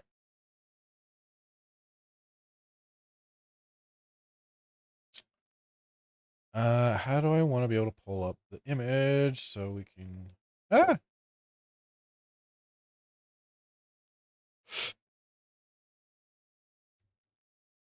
Trying to get our next topic ready. Oh, here we go. Okay. Ah, shit. There we go. That works. All right. So, oh wait, hang on. Static says, does Tales of the Shire even work? Oh, who knows? And then says, so they need some Oreos. Need some Oreos stat. Nightmare says, all right, I gotta head out. Have a wonderful stream, fellas. Thanks for hanging out, Nightmare. Appreciate it, buddy. Have a great evening. So, like it was last week, Hitman gave me some homework again. And it was a list of stuff. And I picked one. No, this is actually on topic. Dan Blackroyd. He says more stuff and things. No. I wanted to talk about the ninja. The first half of the stream was the stuff and things. That's gonna be our t-shirt. Yeah, stuff and things. The Ninja Turtles was something I wanted to bring up since I was going to be going to see it this week. And because the whole the movie dropped on that website, and then now is the other part, which was the comic crossover. This is the comic crossover. So like it was, Hitman gave me a list of books, although some of the books he did list when I texted asking him, I've already read. Which was, well, you for some reason you'd thrown a Transformers book at me.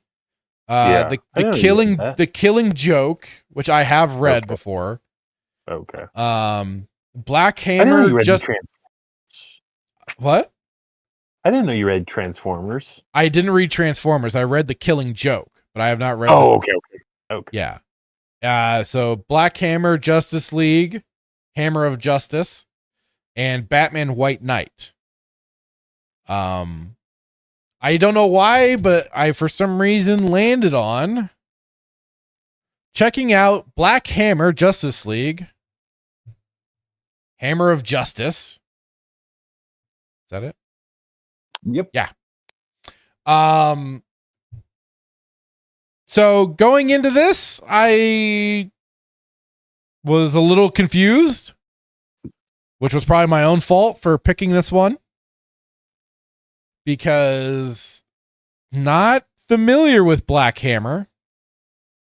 And this was coming from Dark Horse Comics along with DC, little partnership there.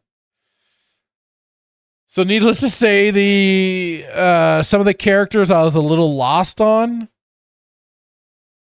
Certainly for the Black Hammer side, I'm not familiar with that line of comics.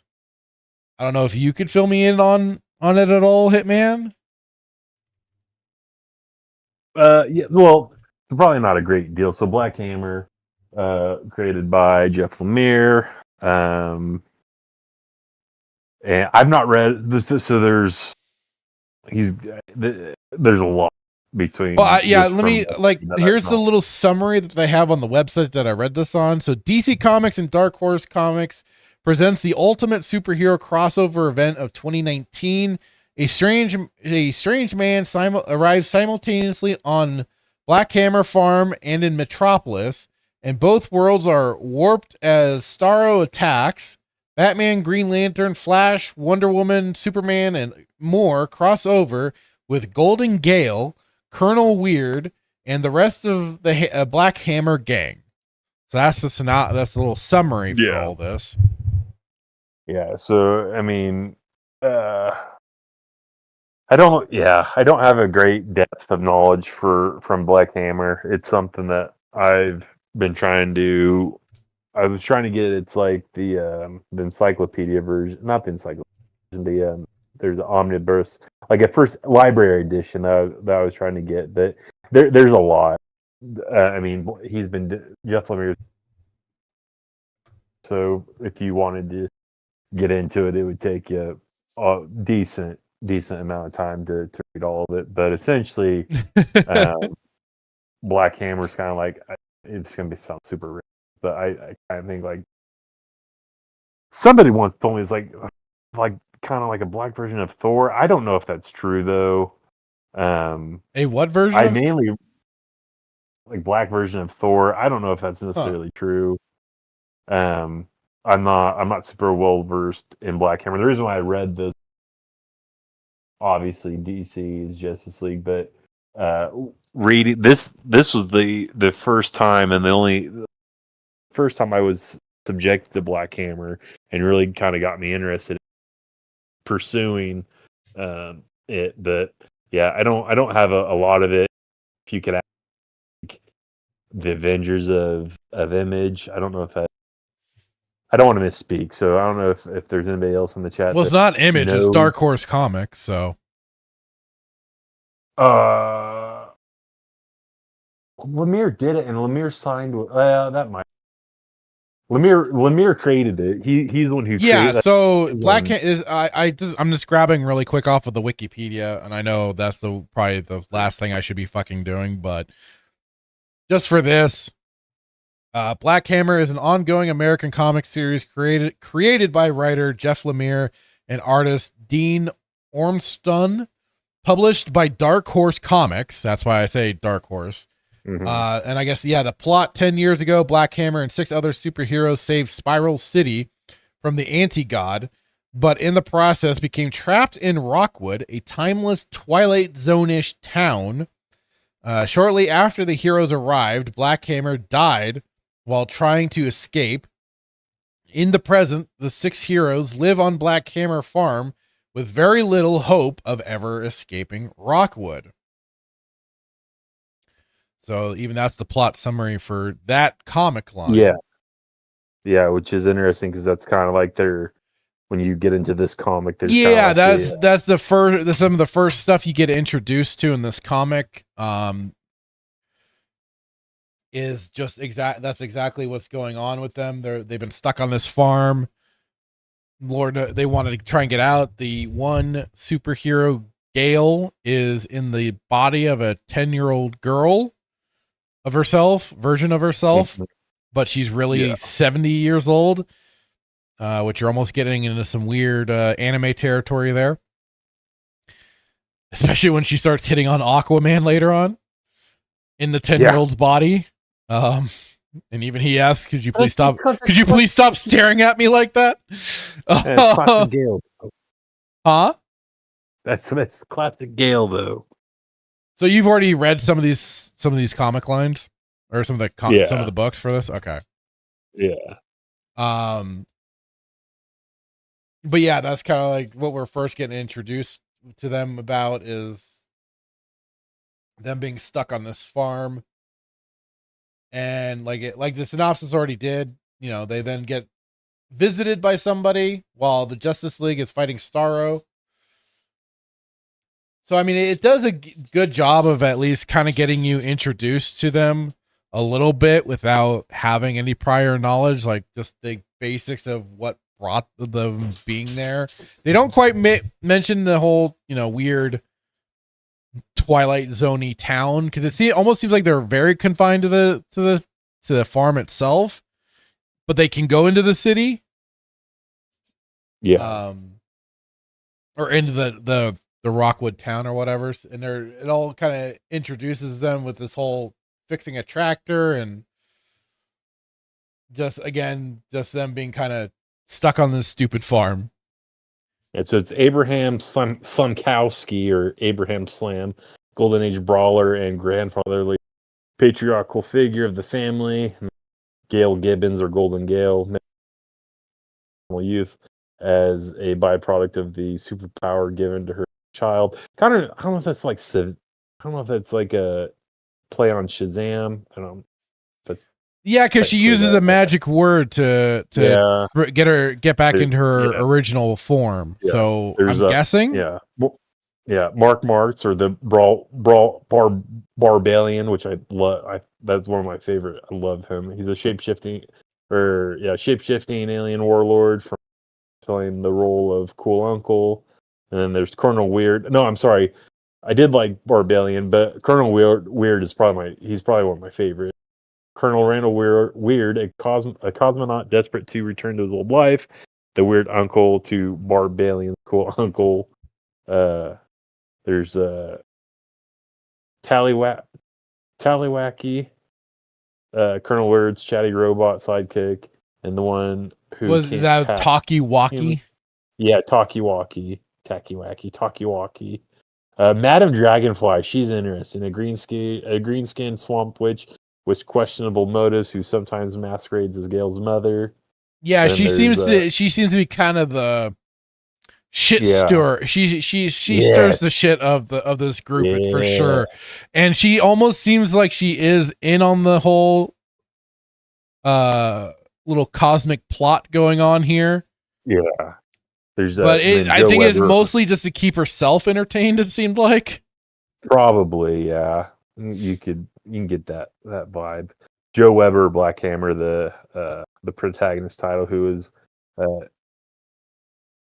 eulogized annually by the heroes, who was star strong and wielded a hammer. And then Lucy Weber, that's Black Hammer too. It's Joe's adult daughter, who finds a lost hero and takes up their father.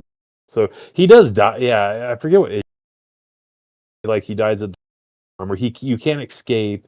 I think he and this is gonna spoil it, but he ends up, I think, he gets vaporized, because in one of the issues, like, you see the hammer laying down there, and I think they touch on that in this book of so it's not, because again, like the parallels that happen between the Justice League and Black Hammer group. So I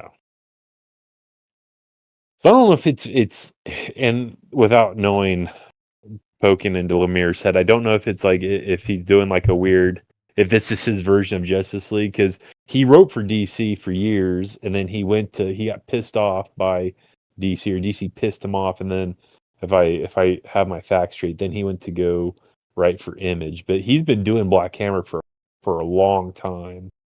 So I don't know if it's like his version of kind of the Justice League in a weird way. But the reason why I liked it, well, let me hear your thoughts.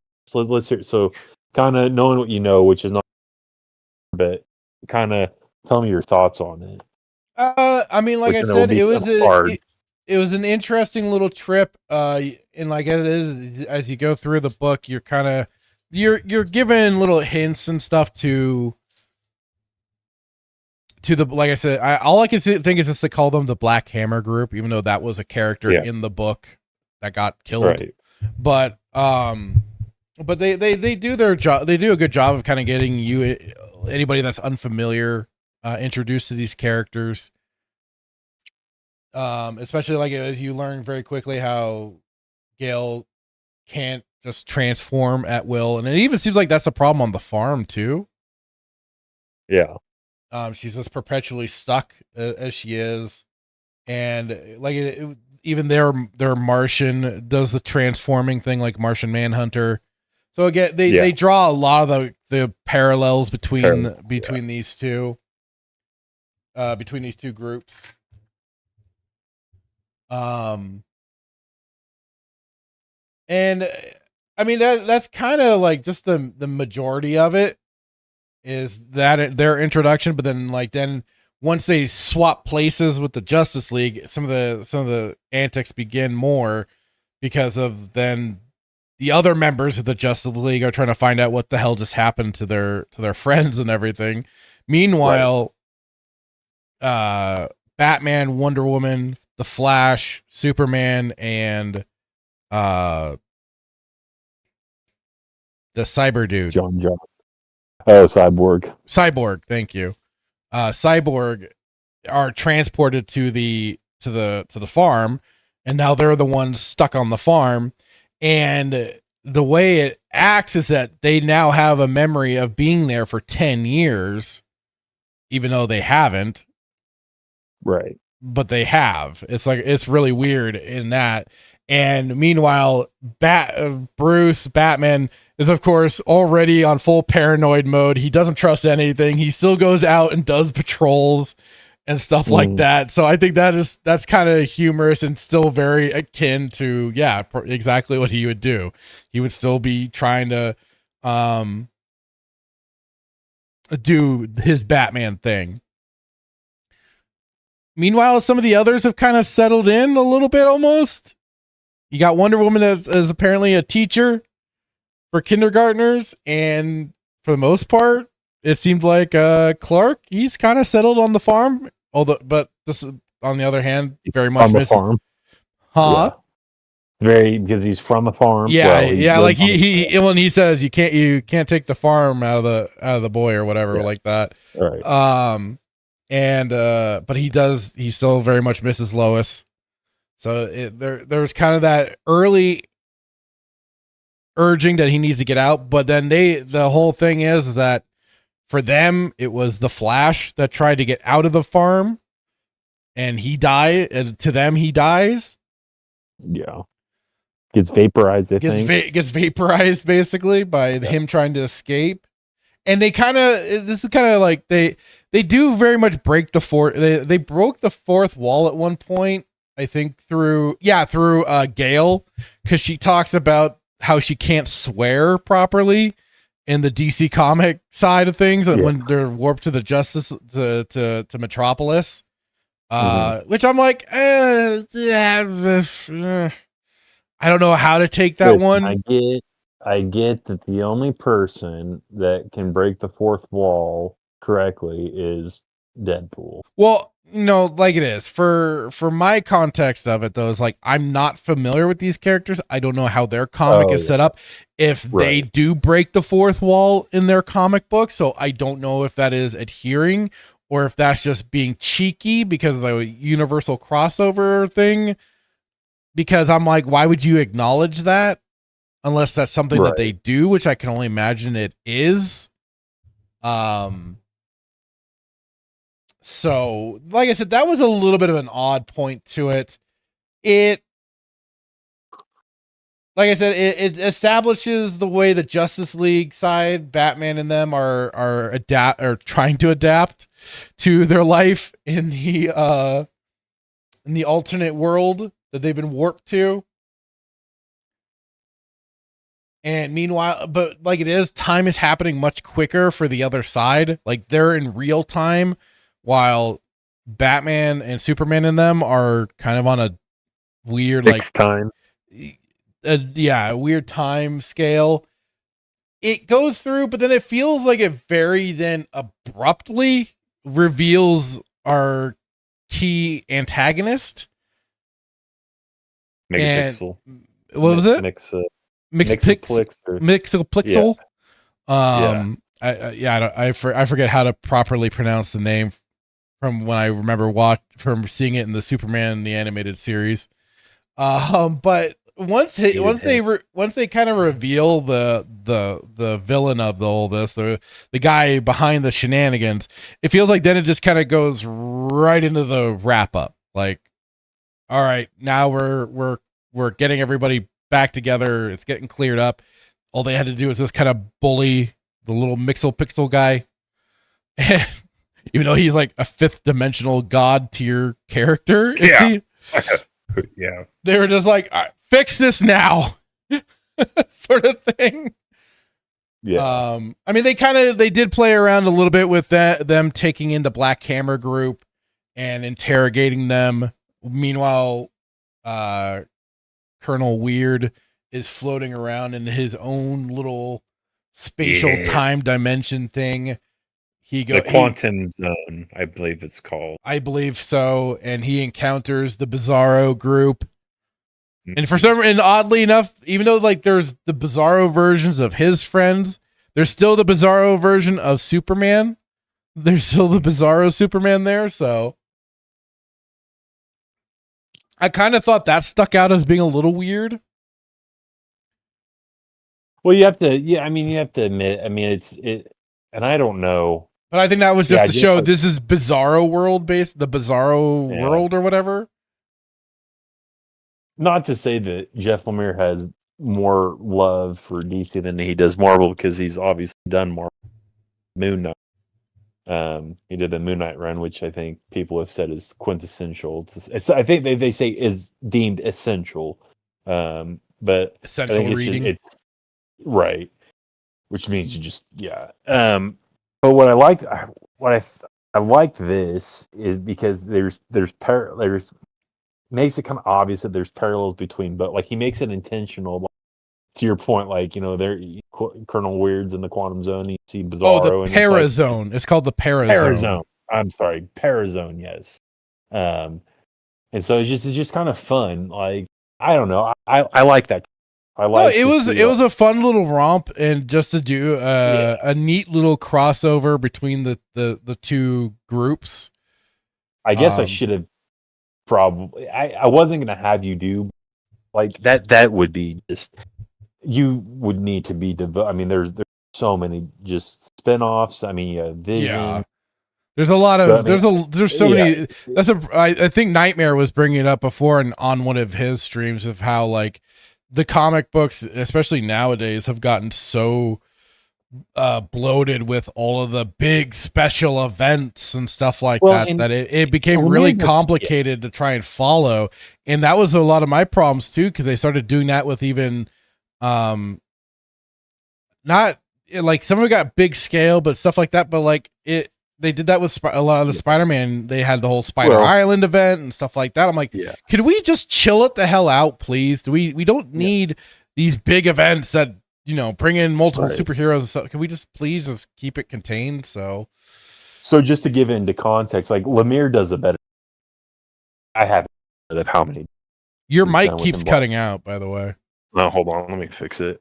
I haven't counted how many different comics he's written for Black Hammer, but to give you context, so there was I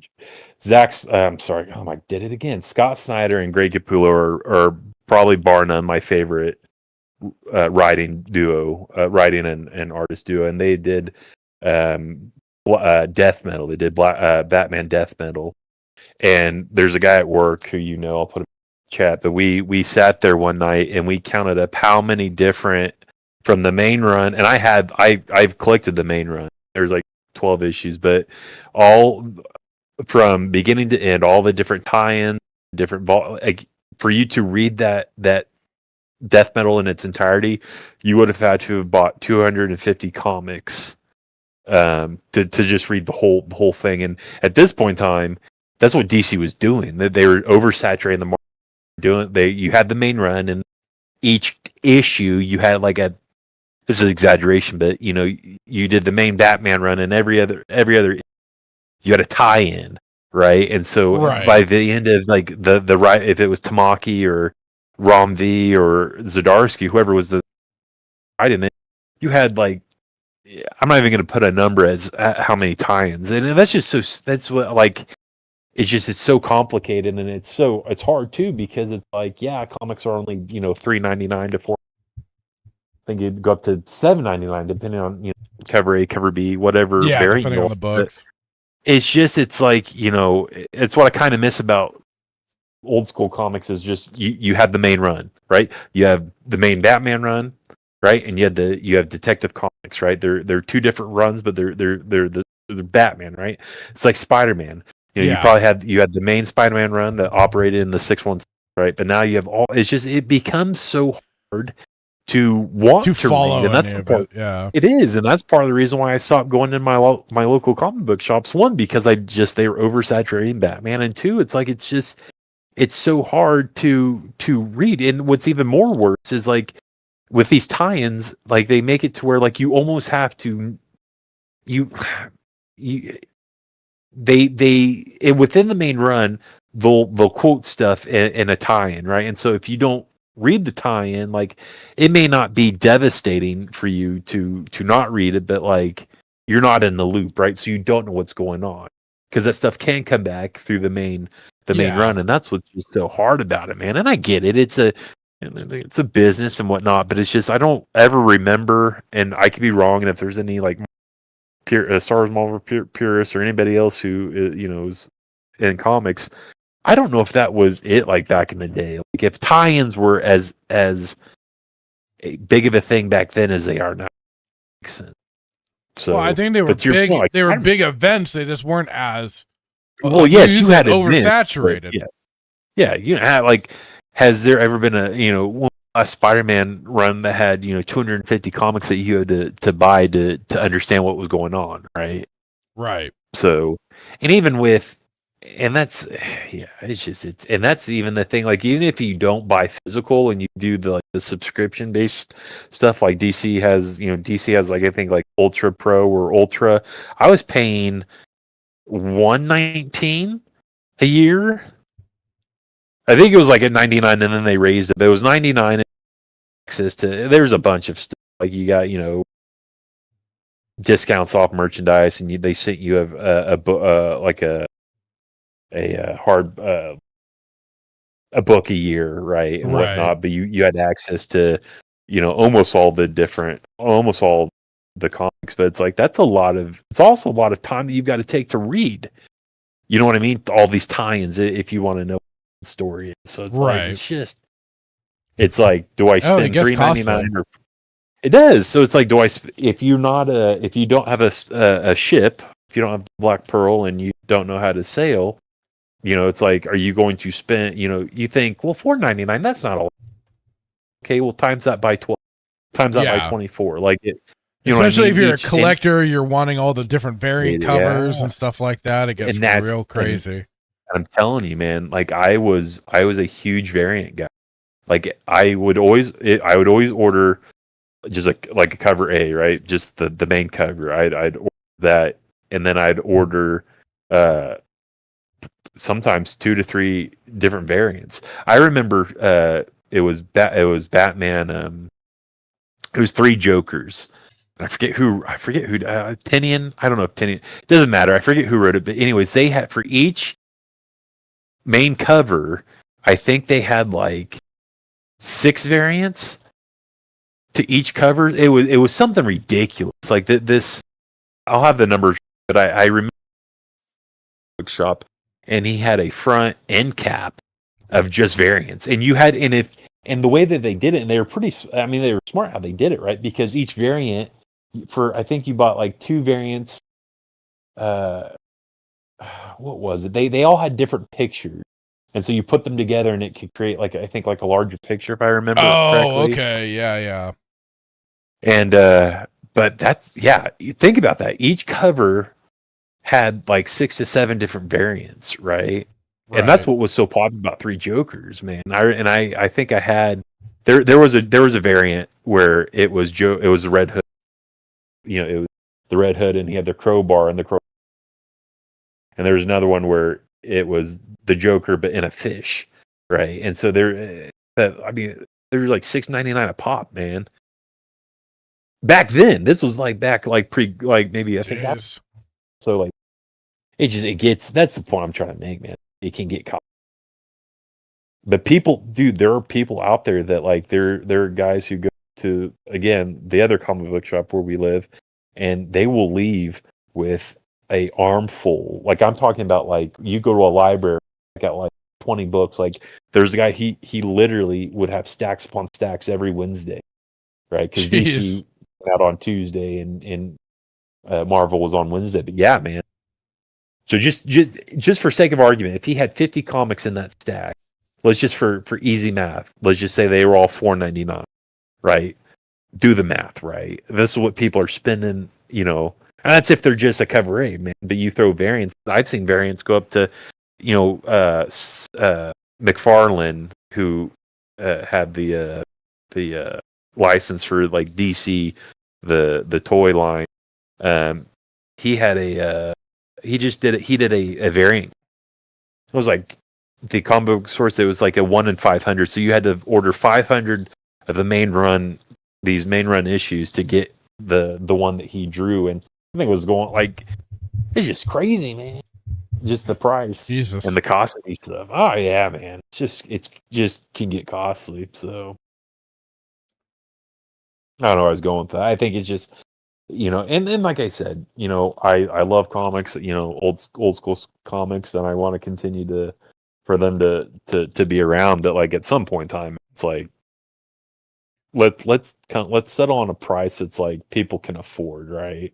Yeah. Not everybody can afford $9.99 or you know like whatever they are and whatnot. But yeah, it's all right, crazy stuff. So moving forward with the story, what it ends up being too is then Jon Stewart is chasing Colonel Weird through his little special zone somehow, miraculously, because he somehow hunted him down through his cosmic signature or something. One of the little entertaining spots though was the interrogation in the cell, and that was where Gale ends up, you know, trying to hit on Aquaman. Barbalian changes into Martian Manhunter and kind of makes fun of him. Cause like it is to him, Martians are all red, not green. So, I like some of the humor. The humor in this was good. But like I said, then like after that and everything, then it's, once they find out that Flash almost tried to kill him or almost got himself killed. I shouldn't say killed himself. He was just trying to check the boundaries and everything. But Jon Stewart saves him from death. And then that's kind of where then it gets a little bit rushed in.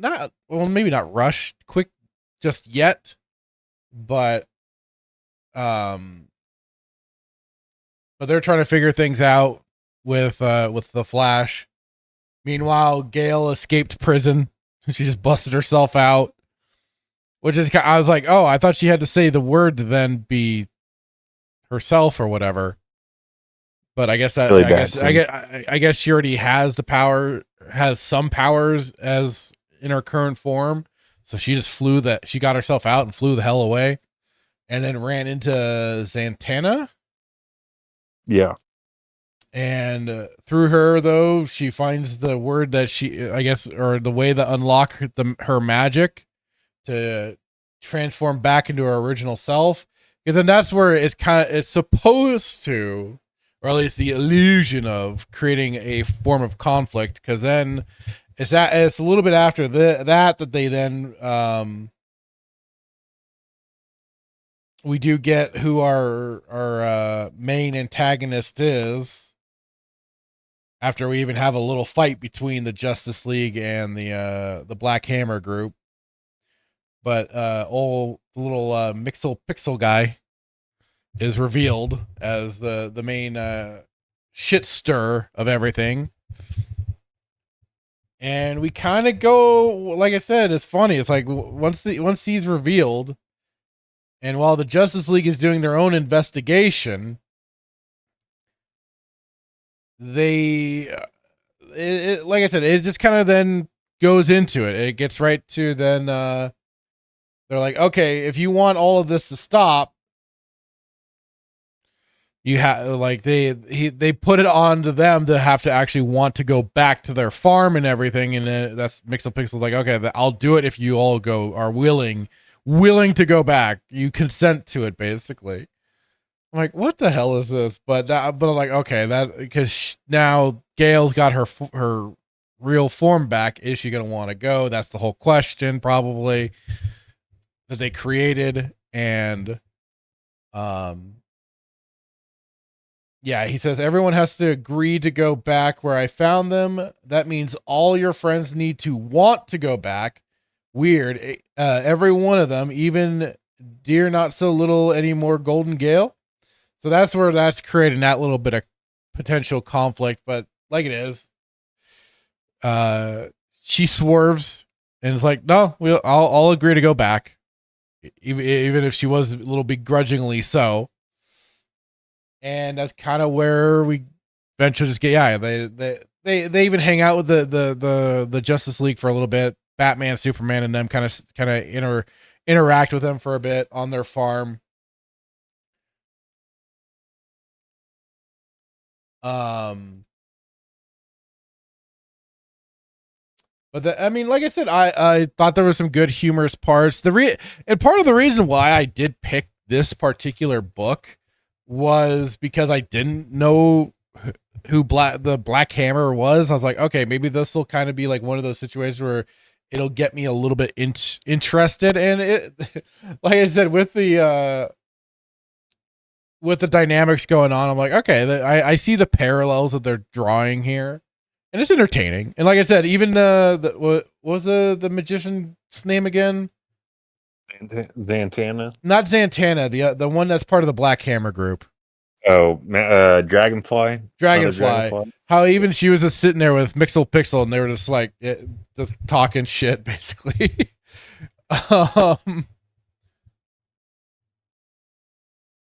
Like he pops in, and she's just sitting there on a bench, basically. He's like, quite a town you have here, Madam Dragonfly. Yes, indeed, and quite a scam you've been running there too. And she says, it was until you stuck your little nose in things.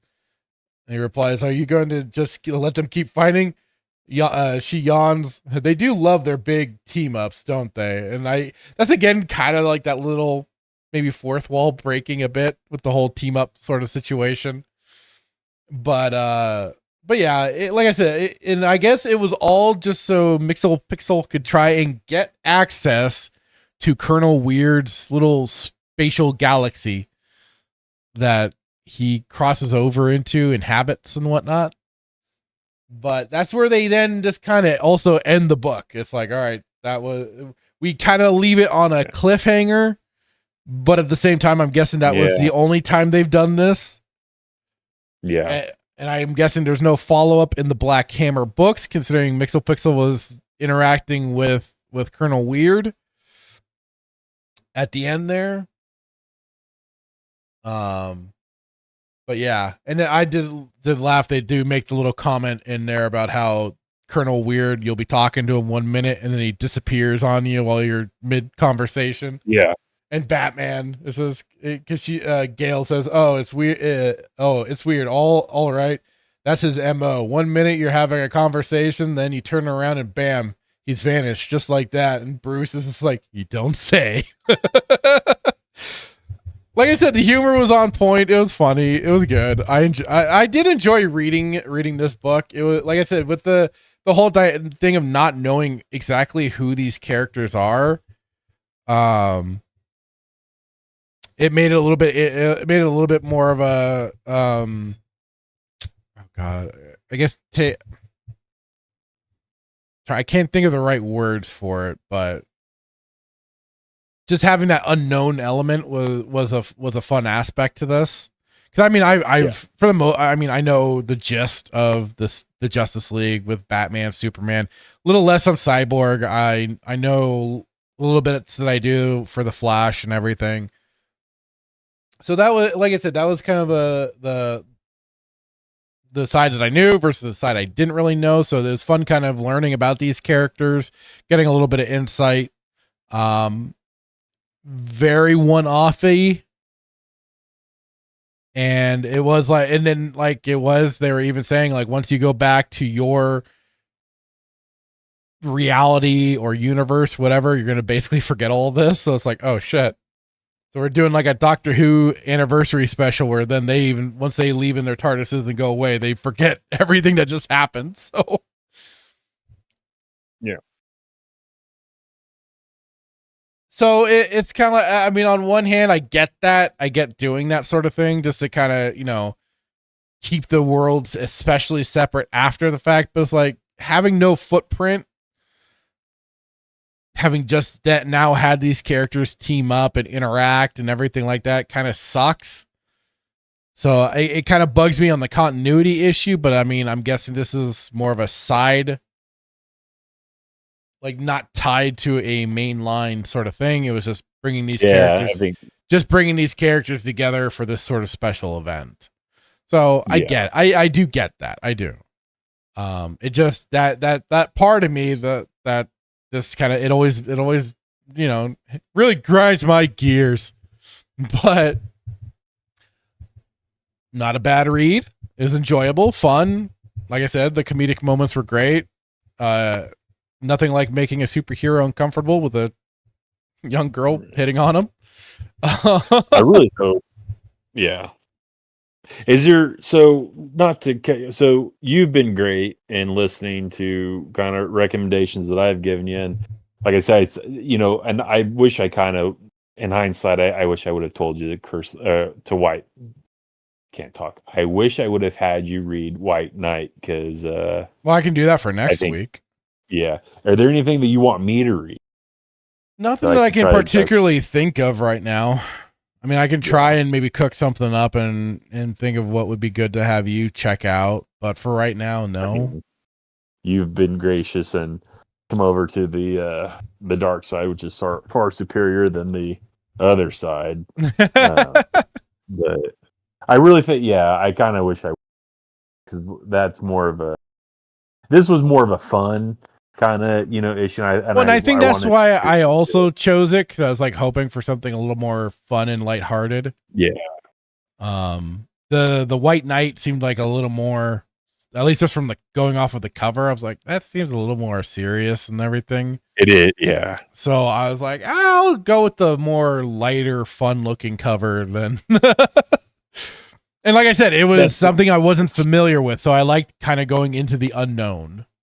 Yeah, and that's the whole reason, man. Because like I said, I know I'm biased and Flemire stuff, but he's actually, I mean, he's fantastic, and he's one that, you know, I want to delve further into Black Hammer. It's kind of hard. You can't. It's hard to find like the library edition. I wish I would have bought it on Xbox, like whatever the web. There's a comic book DCBS, and there's like an N-Stocks one that I, you know, years ago. It was like 50 or $60. It may have been like $49. I was gonna wait for it on sale, and it never did, and then it went. So, but yeah, he's great. I don't think he's had a bad comic that he's written. Gotcha. And that's what I really like about Image, man, because it's creator owned. So like he can do anything. It's like, and he can put like, not like Garth Ennis, the boys type, pushing it to the edge, but he can literally essentially do whatever he wants. And that's why I think creator owned is, you know, in my mind, a little bit better, because you don't have to get stuff past, you know, the DC or Marvel editor. Right. Take a be turn. A little more free to do certain things. Yeah. So good stuff. This was a great show, man. We talked about Shin Godzilla. We corrected you on your idea of what an eco-terrorist is. Indeed. We've established how fantastic Charles Dance is, and how Gary Oldman can play anything.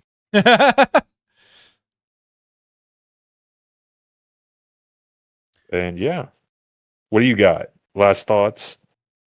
Good show for sure. Enjoyed it. I am glad we got to try and push you towards Stargate Atlantis and finishing SG-1 because that is a must. I gotta figure out these ring rates, man. I gotta look into them. And the comic was, like I said, the comic was a good read. I enjoyed the characters. Gail was a little bit of fun just because of her shit talking. And it definitely was like Abe was kind of like the solid of the group, so I dug him. He's just trying to keep everybody else in line. Yeah. While everyone else is acting like a bunch of lunatics. So, and then getting to talk about the Ninja Turtles 35th anniversary, which I'm looking forward to seeing that movie, the original movie again, and getting my copy when that drops, and also seeing what the special rest of the special editions are going to be. I hope they pack it with some great content, especially like deleted scenes and stuff like that, because I know there's plenty of it for the first movie. And I'd be really curious to see what kind of maybe behind the scenes and stuff like that they could throw in with those movies.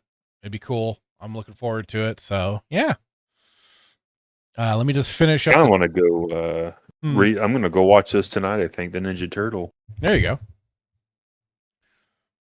Let's see here really quick. Dan Blackroyd, HR Stuff and Things. Yeah, there we go. We'll have a special HR division for Stuff and Things. And then said, I always preferred Batmite, but they are both annoying. Mixelplix more so. And then says, Age of Apocalypse and Spider-Man Clone Saga was pretty long runs. Yes, they were. And then they did a second Clone Saga, which, well, technically they've done 3. They did the original, which gave us Ben Reilly in the Scarlet Spider in his pretty badass outfit. But it got a little convoluted and stupid, and I know people have problems with it, and I don't blame them. But then they had a second one where Ben Reilly was taking the place of the Jackal. It was weird. And now they resurrected him for that event. And then I heard Miles Morales had his own Clone Saga event. So it's like, oh, great. They are just giving him more hand-me-down event storylines. But yeah, it's like, can we stop with the clones? And I guess 4, because I think Gwen Stacy, the Spider-Gwen, had her own clone event. Oh, fucking hell. But yeah, like to that, the fact too is like all the big events that went on, Spider Island, the whole Web of Time Spider stuff was like, it was really disappointing too, because I got really pissed because they killed one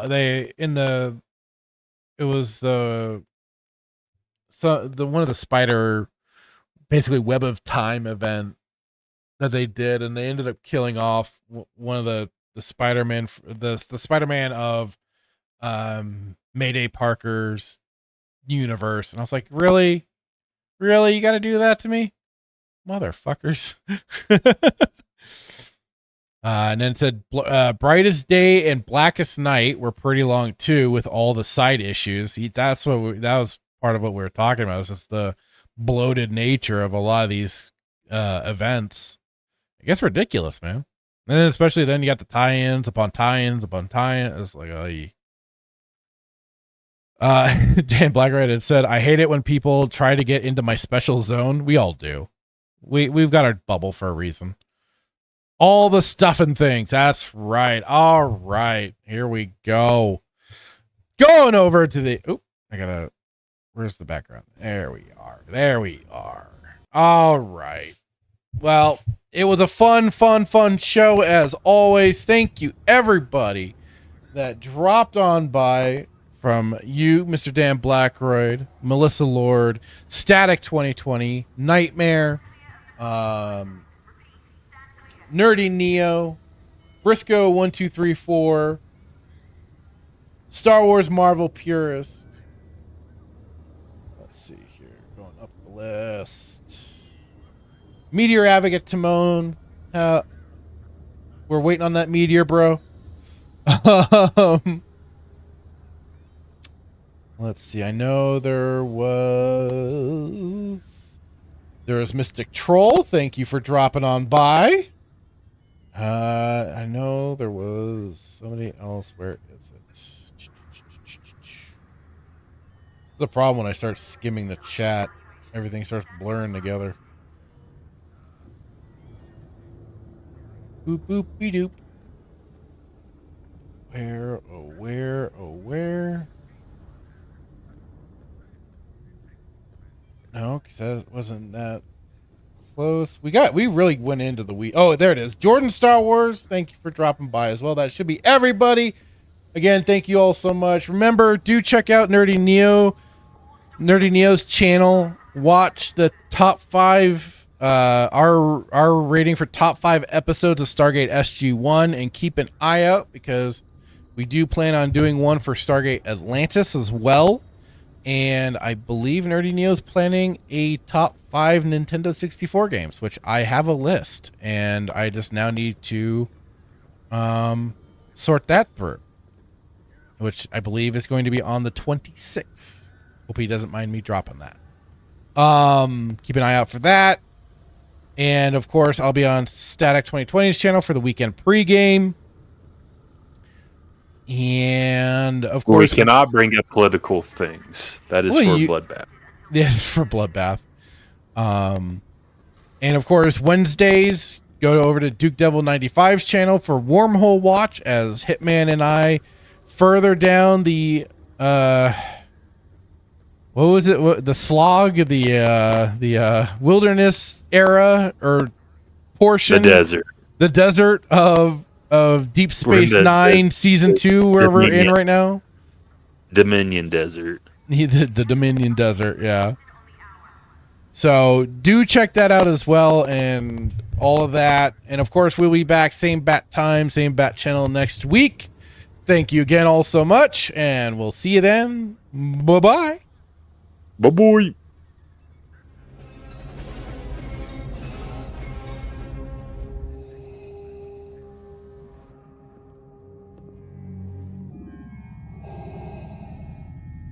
What is thy bidding, my master? Yeah, I should have known from the very beginning. From what you said. Yeah, when the mega powers were formed. Yeah, what you were out for from the very beginning. Yeah, you were after what was mine. I remember what you said. You can destroy the Emperor. Join me. Together, we can rule the galaxy as father and son. Yeah, that one was rough. Those words right there.